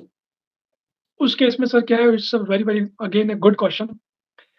तो इस केस में क्या सर, अगर आपका टर्मिनल फेलेंक्स, मतलब ये टर्मिनल फेलेंक्स आपका कट गया, हुँ। बट अगर आपकी बोन एकदम अंदर से अच्छी है, तो देन कोई प्रॉब्लम नहीं है। और मान लो कि मेरा बोन भी चली गई थोड़ी-सी, तो? हाँ, आपका उस केस में सर क्या है कि मान लो अगर आपका ये आपका ट्रिगर फिंगर है, हाँ। अगर आपकी ये बोन ही चली गई, आपका ये टर्मिनल फेलेंक्स ही कट गया, हुँ। तो आप कैसी गन चला पाएंगे? नहीं, चलो ट्रिगर फिंगर नहीं, मैं कहता हूँ कि ये रिंग फिंगर की चलेगी। सर उस केस में सिंपल सा कंडीशन है कि टर्मिनल फेलेंक्स वाला अलाउड है। अच्छा, सिंपल है बस सभी के लिए। ये जो आपकी फिफ्थ फिंगर है ना, इसका अलाउड है, ओके, बाकी किसी का अलाउड नहीं है। ओके, ओके, ओके, हाँ, इसका क्योंकि क्या, इसका इतना यूज नहीं है, ओके, ओके, यूज आपका इनका है, ओके। ये इसका इतना यूज आ नहीं रहा, तो इसका मतलब एक्सेप्टेबल। इसका सिर्फ़ इसका वो भी ऊपर से, ऊपर ऊपर से। मतलब बोन जाएगी तो ये भी एक्सेप्टेबल नहीं है। हाँ, मतलब कहने को कहते हैं कि बोन अगर चली गई, आपका टर्मिनल फाइलेंस पूरा कट गया, कि सिर्फ आपके ये डिस्टल फाइलेंजेस रह गए प्रॉक्सिमल और डिस्टल टू थर्ड, आपका जो एकदम डिस्टल वाला है वो एकदम बोन चली गई, हुँ, ये लास्ट वाली मूवमेंट है ही नहीं इसमें, हाँ। मूवमेंट इसमें है नहीं, ये भी उठ गया, तो मैं कहीं ना कहूँगा that's a case of rejection, okay, कि हाँ ओके। स्किन आपका लॉस है और आपने स्टिचिंग करा के ठीक करवा लिया, तो ठीक है। बट कहीं ना कहीं डिपेंड्स करता है कि बोर्ड ऑफ ऑफिसर्स में भी, कि हाँ वो ऑब्जेक्शन कर सकते हैं कि आपका बोन ही नहीं है। हुँ, हुँ, हुँ। हम्म, ओके, एक मतलब मेरे मेडिकल के टाइम में नहीं, मेडिकल टाइम में नहीं, मैं एक बार रिक्रूटमेंट के उसमें था। तो हम्म, वो जवानों की भर्ती चल रही थी, उनका फिज़िकल था, तो एक जवान था, उसकी सारी फिंगर्स ठीक थी। बस ये ठीक जो है। ट्रिगर फिंगर थी ना, थोड़ी-सी छोटी थी। हाँ, हाँ, हाँ, हाँ, मतलब जैसे हमारी छोटी है नो डाउट, पर उसके जैसे ठीक मेरी है। हाइट है तो उसकी यहाँ तक थी ये। ठीक है। मतलब पूरी फिंगर थी पर वो छोटी थी।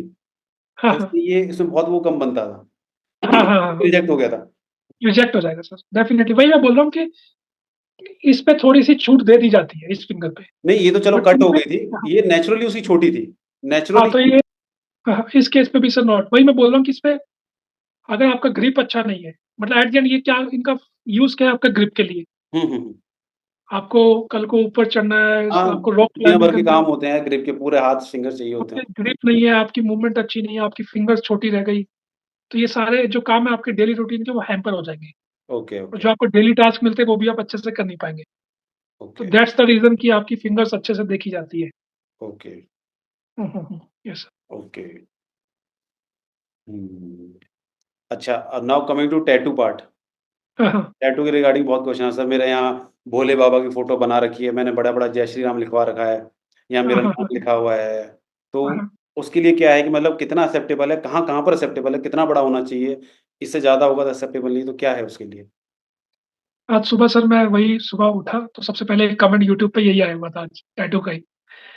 तो कोई एक फीमेल कैंडिडेट है उसने मुझे कमेंट किया हुआ था कि उसके कुछ ये back of the elbow tattoo है, छोटा-सा है। ओके, तो मैंने कहा चलो एक बारी पॉडकास्ट में क्लियर करते हैं इस कंडीशन को। ठीक। तो सिंपल चलते हैं, बिल्कुल सिंपल। जो लोगों के एकदम डाउट्स है ना उसको सिम्प्लीफाइड कर देते हैं। हुँ, अगर मान लो मेरे फेस पे टैटू है, अच्छा। रिजेक्शन। चाहे छोटा, बड़ा कैसा भी? फेस पे रिजेक्शन। ओके, आपके ये नेक पे रिजेक्शन बिकॉज़ आप एक डिसिप्लिन्ड फ़ोर्स में आ रहे हैं, तो कोई विज़िबल उसमें एरिया में होगा रिजेक्शन? वो रिजेक्शन है sir. To be frank and genuine. इधर हाथ पे ये लोगों भी का मैं ये भी बोलूँगा हैंड्स वाले भी रिजेक्शन है, ये भी क्योंकि आपके रिजेक्शन? विज़िबल पार्ट्स हैं, ठीक है। Okay, okay, okay. बट उसके बाद एक कंडीशन आई कि दिस इज़ आवर इंडिया, एक रिलिजियस कंट्री है, तो कइयों ने अपना कोई गॉड के टैटूज़, उनका नाम ये वो। हुँ, हुँ। तो फिर एक ना एक ऑर्डर निकला, बट ऑर्डर निकलने से पहले इस बात पे आने से पहले एक चीज़ और बताता हूँ जिससे रिजेक्शन है। कोई आपका डिफेंसिव या कोई डिफेंसिव टैटू है, कोई एंटी नेशनल टैटू है, तो वो भी रिजेक्शन है। चाहे फिर वो उसको जो भी कंडीशन है उसको क्लियर करे या नहीं करे। अच्छा, मतलब टैटू का एक तो मीनिंग फेस गलत आ रहा है, तो वो you are rejected. You are rejected, ठीक। Okay, okay. कोई ऐसा स्लोगन तो नहीं है, कोई एंटी नेशनल स्लोगन तो नहीं है, कोई ऑफेंसिव टैटू तो नहीं है, तो ये सब रिजेक्शन है, ठीक। Okay, okay, okay. फिर उसके बाद एक ऑर्डर निकला कि अब टैटूज़ क्या है, कुछ लोगों के बचपन में माँ-बाप ने टैटू बनवा दिया, हुँ, हुँ। भगवान जी का, हुँ, हुँ। ठीक। तो उस केस में क्या है सर, अपना जो हम सैल्यूट करते हैं वो इस हाथ से करते हैं। हुँ, हुँ। तो इस हाथ में तो टैटू होना ही नहीं चाहिए। बिल्कुल। अगर यहाँ भी आपका टैटू है, आई विल सजेस्ट कि go for a laser treatment, उस टैटू को आप हटवा लीजिए। नहीं, बट वो निशान बिकॉज़ तो दिस इज़ ठीक योर आता है ना? नहीं वो एक्चुअली सर उसमें क्या है फिर टाइम है कि हील हो जाता है। अच्छा, हील हो जाता है, तो राइट हैंड वाला एक्सेप्टेबल नहीं है, okay. Because that's your saluting hand. हाँ, अगर आपके लेफ्ट हैंड में टैटू है, this one left hand, hmm, hmm. Specially अगर अंदर की तरफ, hmm, hmm. That's your flexor part. Hmm, hmm. This is extensor, this is flexor part. Hmm, hmm. अगर आपके फ्लेक्सर पार्ट में टैटू है, that should be 1/4 of your total length, मतलब आपकी एल्बो से लेके आपकी हैंड तक 10 सेंटीमीटर है हुँ, हुँ। लेंथ, तो इसका 1/4 हुआ 2.5 सेंटीमीटर। उससे बड़ा टैटू नहीं होना चाहिए। 2.5 सेंटीमीटर टैटू अगर आपका यहाँ पर है, यहाँ पे, यहाँ पे, यहाँ पे, यहाँ पे, यहाँ पे, दैट इज़ अलाउड। ओके, अगर उससे बड़ा है तो that's not allowed at all. Okay. तो मैं यही एक एडवाइस देना चाहूँगा कि जितना हो सके आप अवॉइड कीजिए टैटूज़ को। टैटूज़ का कहीं न कहीं देखा जाए रिस्क भी है। रिस्क भी है वो, मतलब they are not. Needle stick injury हो गया, देन उसके अलावा HIV and this and all कि यू शुड अवॉइड। ओके, और अंदर बॉडी पे हो कहीं जहाँ मतलब कवर्ड है जहाँ? हाँ, उसमें भी सर ये है कि अगर मान लो इतना ही पूरा बॉडी ही टैटू है, like our wrestlers, WWE hmm. Wrestlers, तो I think that's not allowed at all. नहीं, छोटा बनवा रखा है लाइक किसी हाँ, को। छोटा है कि आपका दिख नहीं रहा। ओके, ओके, अगर जैसे मैंने अभी शर्ट पहनी है, मेरा मान लो यहाँ टैटू है, ओके। वो किसी को नहीं नज़र आ रहा तो दैट्स ओके, छोटा-बड़ा चल जाएगा। छोटा-बड़ा एंड दैट टू ऑफ मतलब कुछ उसका सिग्निफिकेंस हो। मतलब फिर गलत वही मीनिंग एंटी गलत ना हो नेशनल उसका। और हाँ, हाँ, कोई गलत ना हो। ओके, ओके, बट जो मेन जो रूल कहता है कि वो लेफ्ट हैंड पे अंदर की तरफ 1/4 आपका जो डिस्टेंस है उसका वो एक्सेप्टेबल है। Okay, okay. हुँ, ठीक। So now coming to one more aspect, जो है कि लाइक कि हर्निया, हेमोरॉइड्स, पाइल्स। लोग कहते हैं मुझे पाइल्स है सर, मैं फिज़िक मेडिकल क्लियर हो जाएगा, नहीं हो जाएगा। अच्छा। हर्निया है, तो इसमें हुँ, कैसे है, मतलब क्या है? सर बेसिकली हर्निया और वेरिकोज़ पहले वेरिकोज़ वेन पे आते हैं। वेरी इंटरेस्टिंग टॉपिक है सर ये, इस पे बहुत ही डाउट्स है लोगों को। सर वेरिकोज़ वेन का जो ट्रीटमेंट है ना, जो हम कहते हैं कि हमने वेरिकोस वेन की सर्जरी करवा ली, हम्म। उसमें बेसिकली क्या होता है, जो मेडिकल टर्म में बोला जाता है कि हमने जो जो जो वेन्स आपकी फूल रही है उनको आपने हटवा लिया। अच्छा। मतलब मैं एज ए सिंपल, नहीं तो उसको बोला जाता है मेडिकल टर्म में स्ट्रिपिंग ऑफ वेन्स। ओके। जो जो आपकी वेन्स, आपकी वेरिकोस वेन में जो आपका लोअर लिम्ब में वेन्स फूल रही थी, आपने उनको निकलवा दिया, हम्म। आपकी सर्जरी हो गई। ओके। बट वो आपने कॉस्मेटिक पर्पस के लिए करवाई है। बिल्कुल। जो आपका बेसिक डिफेक्ट है वो रहेगा रहेगा। अच्छा। और बेसिक जो उसका बेसिक डिफेक्ट है उसका ऐसा कोई ट्रीटमेंट है ही नहीं। हम्म। तो उसमें क्या है, रीअकरेंस के चांसेस हो सकते हैं। अच्छा अच्छा। तो इसलिए वेरिकोस वेन अगर आपका अनऑपरेट, आपने ऑपरेट करवाया है या आपने ऑपरेट नहीं ऑपरेट करवाया या ऑपरेट नहीं करवाया, यू हम्म। Are reject. अच्छा, है तो rejected. Because you can't change the basic defect. नहीं, दैट इज ओके, बट एक होता है ना, किसी में ज्यादा है, किसी में कम है। सर फिर उसमें वही बात आती है, मान लो जैसे मेरी, अब मैं जैसे I am more into body building, weight lifting, तो जैसे मेरी लेग्स की वेन थोड़ी थोड़ी विजिबल होती है। हम्म। तो उस केस में क्या है, मेरा एकदम कोई मुझे डिफॉर्मिटी नहीं है, मुझे कोई पेन नहीं है, मुझे कोई सिम्टम्स नहीं है, कोई क्रैम्प्स नहीं है मेरी लेग्स में। और जो वो स्पेशल दिखती है टॉर्चरस वेन, ऐसा नहीं है। विजिबल वेन इज ओके, वो तो अच्छा है बिकॉज आपका फैट कम है। जैसे नहीं, हमारे जैसे हैंड्स में वेन दिखता है। हैंड्स में दिखती हैं वो सब। हाँ वो दैट्स ओके, दैट्स नॉर्मल। अगर आप, बट अगर आपको वेरिकोस वेन है ओके ओके। तो उसका आप मानिए कि that's rejection, totally okay rejection. Okay okay. तो चाहे वो कम है ज्यादा है, वो दैट इज रिएक्शन। हाँ उस केस में क्या है, अगर आपको फाइंड आउट करना है तो मैं लोगों को यही एडवाइस देता हूँ कि गो फॉर ए अपना डुप्लेक्स स्कैन, जो एक डॉपलर स्टडी होती है। आप राइट। अपना लोअर लिम्स का डॉपलर स्टडी करवाइए, आपको पूरी पिक्चर क्लियर हो जाएगी हम्म। कि मुझे वेरिकोस वेन नहीं है, मेरी है या नहीं है, मेरी वेन्स अच्छे से काम कर रही है नहीं कर रही है, every blood flow is perfect और not, everything. Okay okay. And second is hernia. Hernia case में क्या है सर, कि there is defect in your abdominal wall और इंग्वाइनल। राइट तो राइट। जिस वजह से क्या है, जो आपके एब्डोमिनल के या पेल्विक का कंटेंट्स है वो प्रोट्रूड आउट हो जाते हैं। हम्म। तो वो एक अलग से स्वेलिंग दिखती है, वो दिख जाता है, राइट, जब आपके वो वो दिख जाता कपड़े उतरवा के चेक करते हैं जब ना। है। हाँ वो एक कफ रिफ्लेक्स टेस्ट है कि आपको कफ करना होता है, वो स्वेलिंग दिख जाती है अच्छे से। हाँ, वो पकड़ के। हाँ हाँ हाँ हाँ। तो उस केस में क्या है, अगर आपको हर्निया है तो हम्म। लॉन्ग टर्म में ये है कि आपको रीअकरेंस के चांसेस हो सकते हैं। अगर हर्निया आपको डिटेक्ट हो गया ड्यूरिंग मेडिकल एग्जामिनेशन तो okay obviously you will be rejected. ठीक। ओके। बट अगर आपने पास्ट में आपको हर्निया था, हम्म आपने उसको ऑपरेट करवा लिया, हम्म आपका जो पोस्ट रिकवरी पीरियड था वो भी आपने पूरा टाइम निकाल लिया, अभी हम्म आप एकदम हेल्थी है, एकदम हम्म फिट एंड फाइन है, हम्म। तो देन इट्स एक्सेप्टेबल। ओके, मतलब पोस्ट सर्जरी आप फिट एंड फाइन है, कोई दिक्कत नहीं है, then you are good to go, कोई दिक्कत नहीं है। हाँ हाँ कोई दिक्कत नहीं। और आई थिंक ये सेम केस हेमोरॉइड्स और पाइल्स के उसमें भी होगा, राइट? हाँ उनका भी सेम यही केस है सर। मतलब बट ऐसे भी वेरिकोस वेन का तो स्ट्रिक्टली यही रूल है जो मैं बोलूंगा, रिजेक्शन। रिजेक्शन है। बाकी ये जो हर्निया है, पाइल्स है और हेमोरॉइड्स है, इनका तो टेम्परेरी रिजेक्शन है। आपका रीमेडिकल होगा, दोबारा आके आप हो सकता है। Yes. Okay okay okay. Right. But sir अभी एक नया रूल निकला है कि अभी रिव्यू में टाइम नहीं मिलता है। मतलब कितना टाइम मिलता है? नेक्स्ट डे रिव्यू होता है। लेट्स से यार किसी का ओवरवेट है, तो उस केस में? सर उस केस में वही है सर, अगर आपका ओवर वेट आप एक दिन में तो कम कर नहीं पाएंगे। हाँ, तो फिर आप अनफिट आउट। इस बार सर यही हुआ था, जो मेडिकल ऑफिसर्स का जो रिक्रूटमेंट था हम्म। उसमें नेक्स्ट डे ही रिव्यू मेडिकल बोर्ड था। यार, तो उसमें कई कैंडिडेट्स रिजेक्ट हो गए next day due to 5 kg, 7 kg, 8 kg over weight. बड़े ये तो सो गलत दैट्स चीज, रिव्यू के मेडिकल का फिर फायदा ही क्या हुआ ना? सर एक्चुअली क्या था, जो पहले था क्या रिव्यू में, जैसे मैं I was also unfit during my time. तो कुछ मेरा वेट थोड़ा था ज़्यादा, 10 kgs। तो मैंने रिव्यू के लिए अप्लाई किया, मुझे 2 मंथ्स के बाद बुलाया। हाँ, मतलब तो नॉर्मली वही ऑब्वियसली मैं 45 या 60 दिन मिलता है टाइम। ऑब्वियसली मैं मेंटली प्रिपेयर हो गया, उस हिसाब से मैंने अपना डाइट रूटीन चेंज किया, लाइफस्टाइल चेंज किया, हम्म और ज़्यादा वर्कआउट किया। तो मैं रिव्यू के टाइम पहुंच गया। हम्म। बट अब ये चीज़ नहीं है, तो आपका ये नेक्स्ट डे ही रिव्यू। नहीं, ये जो स्पेसिफिक आप केस बता रही है, मेडिकल ऑफिसर्स के लिए है या सभी सीएम सर एसीसी? जनरली अभी अभी मैंने कांस्टेबल्स का भी देखा है, ऐसा जो कांस्टेबल का भर्ती हुआ है उनका भी नेक्स्ट डे ही रिव्यू हो रहा है। तो यार ये तो नेचुरल जस्टिस को तो डिफाई कर रहा है, तो रिव्यू आप किस बेस पे ले रहे हो? रिव्यू रिव्यू का सर इस टाइम केस किस में लिए आता है? ताकि आप अपना कोई भी कुछ ऑपरेट कराना है या कुछ का वेट कम करना है, तो तभी तो वो होगा, राइट? इस केस में सर क्या हो रहा था कि जो अपना भर्तियां थी ना सर, उसमें बहुत ही ज्यादा टाइम लग रहा था। ओके। मतलब रिजल्ट 1-1 साल से पेंडिंग पड़े हैं, कब रिव्यू होगा, कब कंपाइलेशन होगा। तो एक तरह से कह सकते हैं कम्बरसम प्रोसेस हो गया था बहुत ज़्यादा, रिजल्ट निकालने में। तो कहीं न कहीं एक ये रीज़न हो सकता है, ये बट आई रीज़न डोंट मैंने थिंक सो पढ़ा कि भी है कहीं। नहीं, आई डोंट थिंक सो कि ये सीए पे एसी के लिए इतना होगा, कि बिकॉज़ ये तो साल में एक ही बार होता है और इतने लोग होते भी नहीं है इसमें। इसका सर मुझे एक बार कंडीशन देखना पड़ेगा कि हाँ, इस केस में ऐसा है नहीं, क्योंकि कहीं न कहीं जो उनका एडवर्टाइज़मेंट होगा उसमें लिखा होगा कि review is conducted on the same day और you will get the time.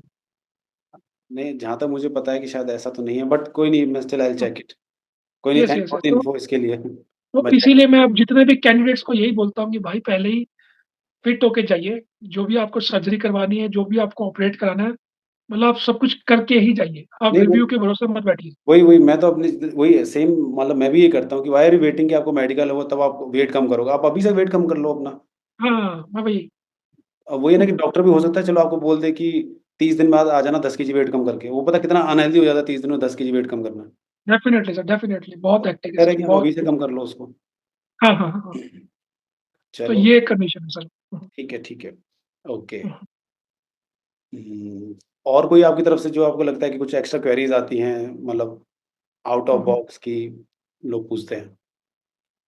Out of box sir अपना एक ये प्रमोशन के बारे में बहुत आता है सर। नहीं, प्रमोशन तो नहीं, मैं तो मेडिकल रिलेटेड पूछ रहा हूँ। मेडिकल रिलेटेड, हाँ, मेडिकल रिलेटेड इसके अलावा एक तो ये टैटू वाला हो गया, देन ये हर्निया का हो गया, वेरिकोसील हो गया, नॉक नीज़। वेरिकोस वेन, मार्कनीज, देन उसके अलावा सर ये डीएनएस। अच्छा, डीएनएस का सबसे ज़्यादा ये इट्स लाइक कह सकते हैं कि हमारे कम्युनिटी में या इंडिया में बोल सकते हैं कि डीएनएस हर एक में से अगर आप 10 कैंडिडेट्स उठाओगे तो 4 या 5 कैंडिडेट्स को माइल्ड डीएनएस मिलेगा। मिलेगा ही मिलेगा। मुझे भी माइल्ड डीएनएस है, to be frank and genuine. Hmm. कि मैं भी जब उस टाइम एग्ज़ाम हुआ तो सर ने बोला कि यार आपके जो इनका सा माइल्ड डीएनएस दिख रहा है, आपको साँस लेने में कोई तकलीफ है? मैंने sir I am totally well. Hmm, आपको कभी कोई इन्फेक्शन होता हो या बार-बार कोल्ड कफ? मैंने कहा सर ऐसा कुछ नहीं हुआ। हुँ। और उससे उनको रूल आउट हो गया कि माइल्ड है। तो उन्होंने बस लिख दिया कि हाँ, mild DNS present. Okay, okay, okay, हाँ, तो मेन ये माइल्ड डीएनएस और पेटेंट एयरवेज़ अगर है तो कोई दिक्कत नहीं। ओके। आप तो मेरा एक ये सवाल है कि आपकी तरफ से ऐसे कोई मिसकंसेप्शन जो स्टूडेंट्स हैं जब मेडिकल के लिए अपीयर होते हैं वो लेके जाते हैं मिसकंसेप्शन, ऐसे कौन-कौन से मिसकंसेप्शन है जो हाँ, नहीं होने चाहिए? उसमें सर मिसकंसेप्शन तो सबसे पहले मैं ये बात करूँगा कि ये जो एक मैंने पहले भी बताया था अभी लेज़िक वाला, अच्छा, कि अच्छा। मैंने आज लेज़िक सर्जरी कराई और कल मैं मेडिकल में फिट हो जाऊँ। Okay, okay. तो ऐसा नहीं है। ये मिसकंसेप्शन बिल्कुल मत रखिए कि मैं लेज़िक करवा के कल ही मेडिकल में जाऊँगा और मैं फिट हो जाऊँगा। ठीक है? फर्स्ट। सेकंड इज़ कि कभी-कभार कैंडिडेट्स अपन लाइटली ले जाते हैं कि मेडिकल लाइट होगा। मेडिकल लाइट नहीं है, बहुत स्ट्रिक्ट गाइडलाइंस होती है। बहुत माइन्यूट टू माइन्यूट आपका एग्ज़ामिनेशन किया जाता है। तो उसको लाइटली आप मत लीजिए। जो भी आपका जो भी आपका डिसीज़ या डिफ़ॉर्मिटी है, हो सके आप उसको करेक्ट करा कर ही जाएँ। बिल्कुल, बिल्कुल। थर्ड इज़ थर्ड इज़ कि you have to be disciplined at the अपना मेडिकल एग्ज़ामिनेशन वेन्यू। कभी-कभार कुछ कैंडिडेट्स दिखते हैं, वो इनडिसिप्लिन्ड होते हैं, तो ऑब्वियसली वो दूर से पता चल जाता है कि दे आर जस्ट कि वो वैसे ही आए हैं, उनको कोई इंटरेस्ट नहीं है। हुँ। So you have to be very sophisticated, you have to be very gentle, you have to be very disciplined because you are हाँ, joining a elite force. नहीं, नहीं वो है, उसके अलावा ये भी है कि क्या होता है कि डॉक्टर्स ऐसा नहीं कि आप ही के लिए बैठे होते हैं, वो नॉर्मल पेशेंट्स को भी देख रहे होते हैं, साथ-साथ आपको भी देख रहे होते हैं। क्योंकि तो कहीं न कहीं सर अब देखो हम मेडिकल करने जा रहे हैं, मेडिकल बोर्ड में जा रहे हैं, तो कहीं न कहीं हम यूनिट को छोड़ के जा रहे हैं। हुँ, हुँ। तो उस दिन का तो हमारा पूरा वर्क जो हमारे पेशेंट्स हैं, तो हम उनको ऐसे ही छोड़ के जा रहे हैं मतलब बैकलॉग अपने बन स्टाफ जाता के है, भरोसे। शाम को आएँगे साहब, शाम को देखेंगे। हाँ, फिर शाम को देखना पड़ता है। हुँ, तो कहीं न कहीं वो हैम्पर हो जाती है डेली रूटीन। हुँ, तो फिर अगर मेडिकल में जाके वही chaos हो रहा है, वही सब हो रहा है, डिस्टर्बेंस हो रही है, तो वो फिर वो अच्छा रिज़ल्ट उसका नहीं मिलेगा हुँ, हुँ। कैंडिडेट्स को। Right, hmm, right, right. Yes sir. Okay, so आपके अकॉर्डिंग मतलब व्हाट आर यू मतलब from from your perspective what are some suggestion you want to give कि बच्चों को ऐसे-ऐसे अपने उसके मेडिकल के लिए तैयारी करके जाना चाहिए और किन-किन चीज़ों का ध्यान रखना चाहिए? हुँ, इसके लिए भी मैंने अभी 2-3 शॉर्ट्स अपने डाले हैं यूट्यूब पे। मैंने कुछ 5 एक्सरसाइज़ बताई है अपने एक यूट्यूब शॉर्ट में जो आपको डेली करनी है, if you are going for a physical और medical. Okay, first is running, ठीक? डेली आपको 30-45 मिनट्स जितना आपका स्टैमिना आपको रनिंग करनी है। Then you have to do pushups, hmm, second. Then you have to do plank for the core.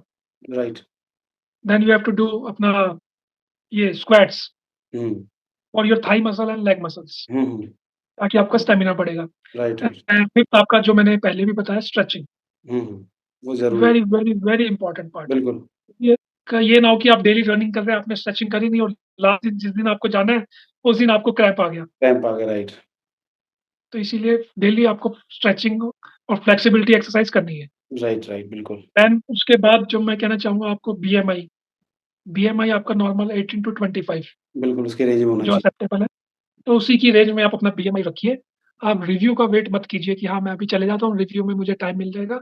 अभी regarding CAPF AC candidates अ, कुछ क्लैरिफिकेशन नहीं है बिकॉज़ एडवर्टाइज़मेंट मैंने पढ़ी नहीं उसके रिगार्डिंग कि नेक्स्ट डे है या नहीं है। वो एक बार प्लीज़ आप देख लेना सर। हुँ। देन डाइट को लेके भी बहुत डाउट्स है लोगों को। डाइट ऐसी लें जो हेल्थी हो हुँ, हुँ, हुँ। और सेकंड प्रोटीन रिच हो। अब उसको और सिम्प्लिफाइड वे में कर देते हैं। सबसे पहले तो बाहर का खाना बंद करना है, ठीक है? घर का खाना खाना है। घर के खाने में आप अपना जितनी भी ग्रीन लीफी वेजिटेबल्स हैं, हुँ। उसको ऐड करें। देन जितनी भी आपकी ये दाल हो गई, जितनी भी दाल, राजमा हो गए, छोले हो गए, ये ऐड करना है। देन उसके अलावा अगर आप नॉन वेजिटेरियन हैं, तो it's better to go for eggs, boiled eggs, chicken. अब ये चिकन भी नहीं कि हाँ, आपने चिकन बनाया तो उसमें 1 किलो बटर डाल दिया। It should be boiled. अब मैंने भी अपने टाइम में जब रिव्यू होता था ऐसे ही किया। मैं एकदम अगर डाइट की बात करें जब मुझे रिव्यू का टाइम मिला था, लिटरली मॉर्निंग में आई वाज़ टेकिंग ओट्स, साथ में ब्लैक टी या ब्लैक कॉफ़ी। मॉर्निंग में I was taking boiled chicken with again black tea, black coffee. Then शाम को I was doing running. Then उसके बाद I was going to gym. Then रात में बॉइल्ड एग्स। हुँ। कंटीन्यूअसली 2 मंथ्स तक ये मेरा डाइट रहा था। आप समझ सकते हैं कोई दूध नहीं, कोई शुगर नहीं, कोई मतलब मिल्क प्रोडक्ट्स नहीं, कोई स्वीट्स नहीं, इवन तक मैंने फ्रूट्स भी छोड़ दिया था, कि कहीं न कहीं उसमें शुगर कंटेंट होता है। Sugar content. फ्रूट्स भी छोड़ दिया। तो जब रिव्यू मेरा क्लियर हुआ तब मैंने अपना कह सकते हैं कि एक वर्त तोड़ा था मैंने। नहीं, नहीं। यस। नहीं, हाँ, वही है कि वेट लॉस की अपनी स्ट्रगल रहती है।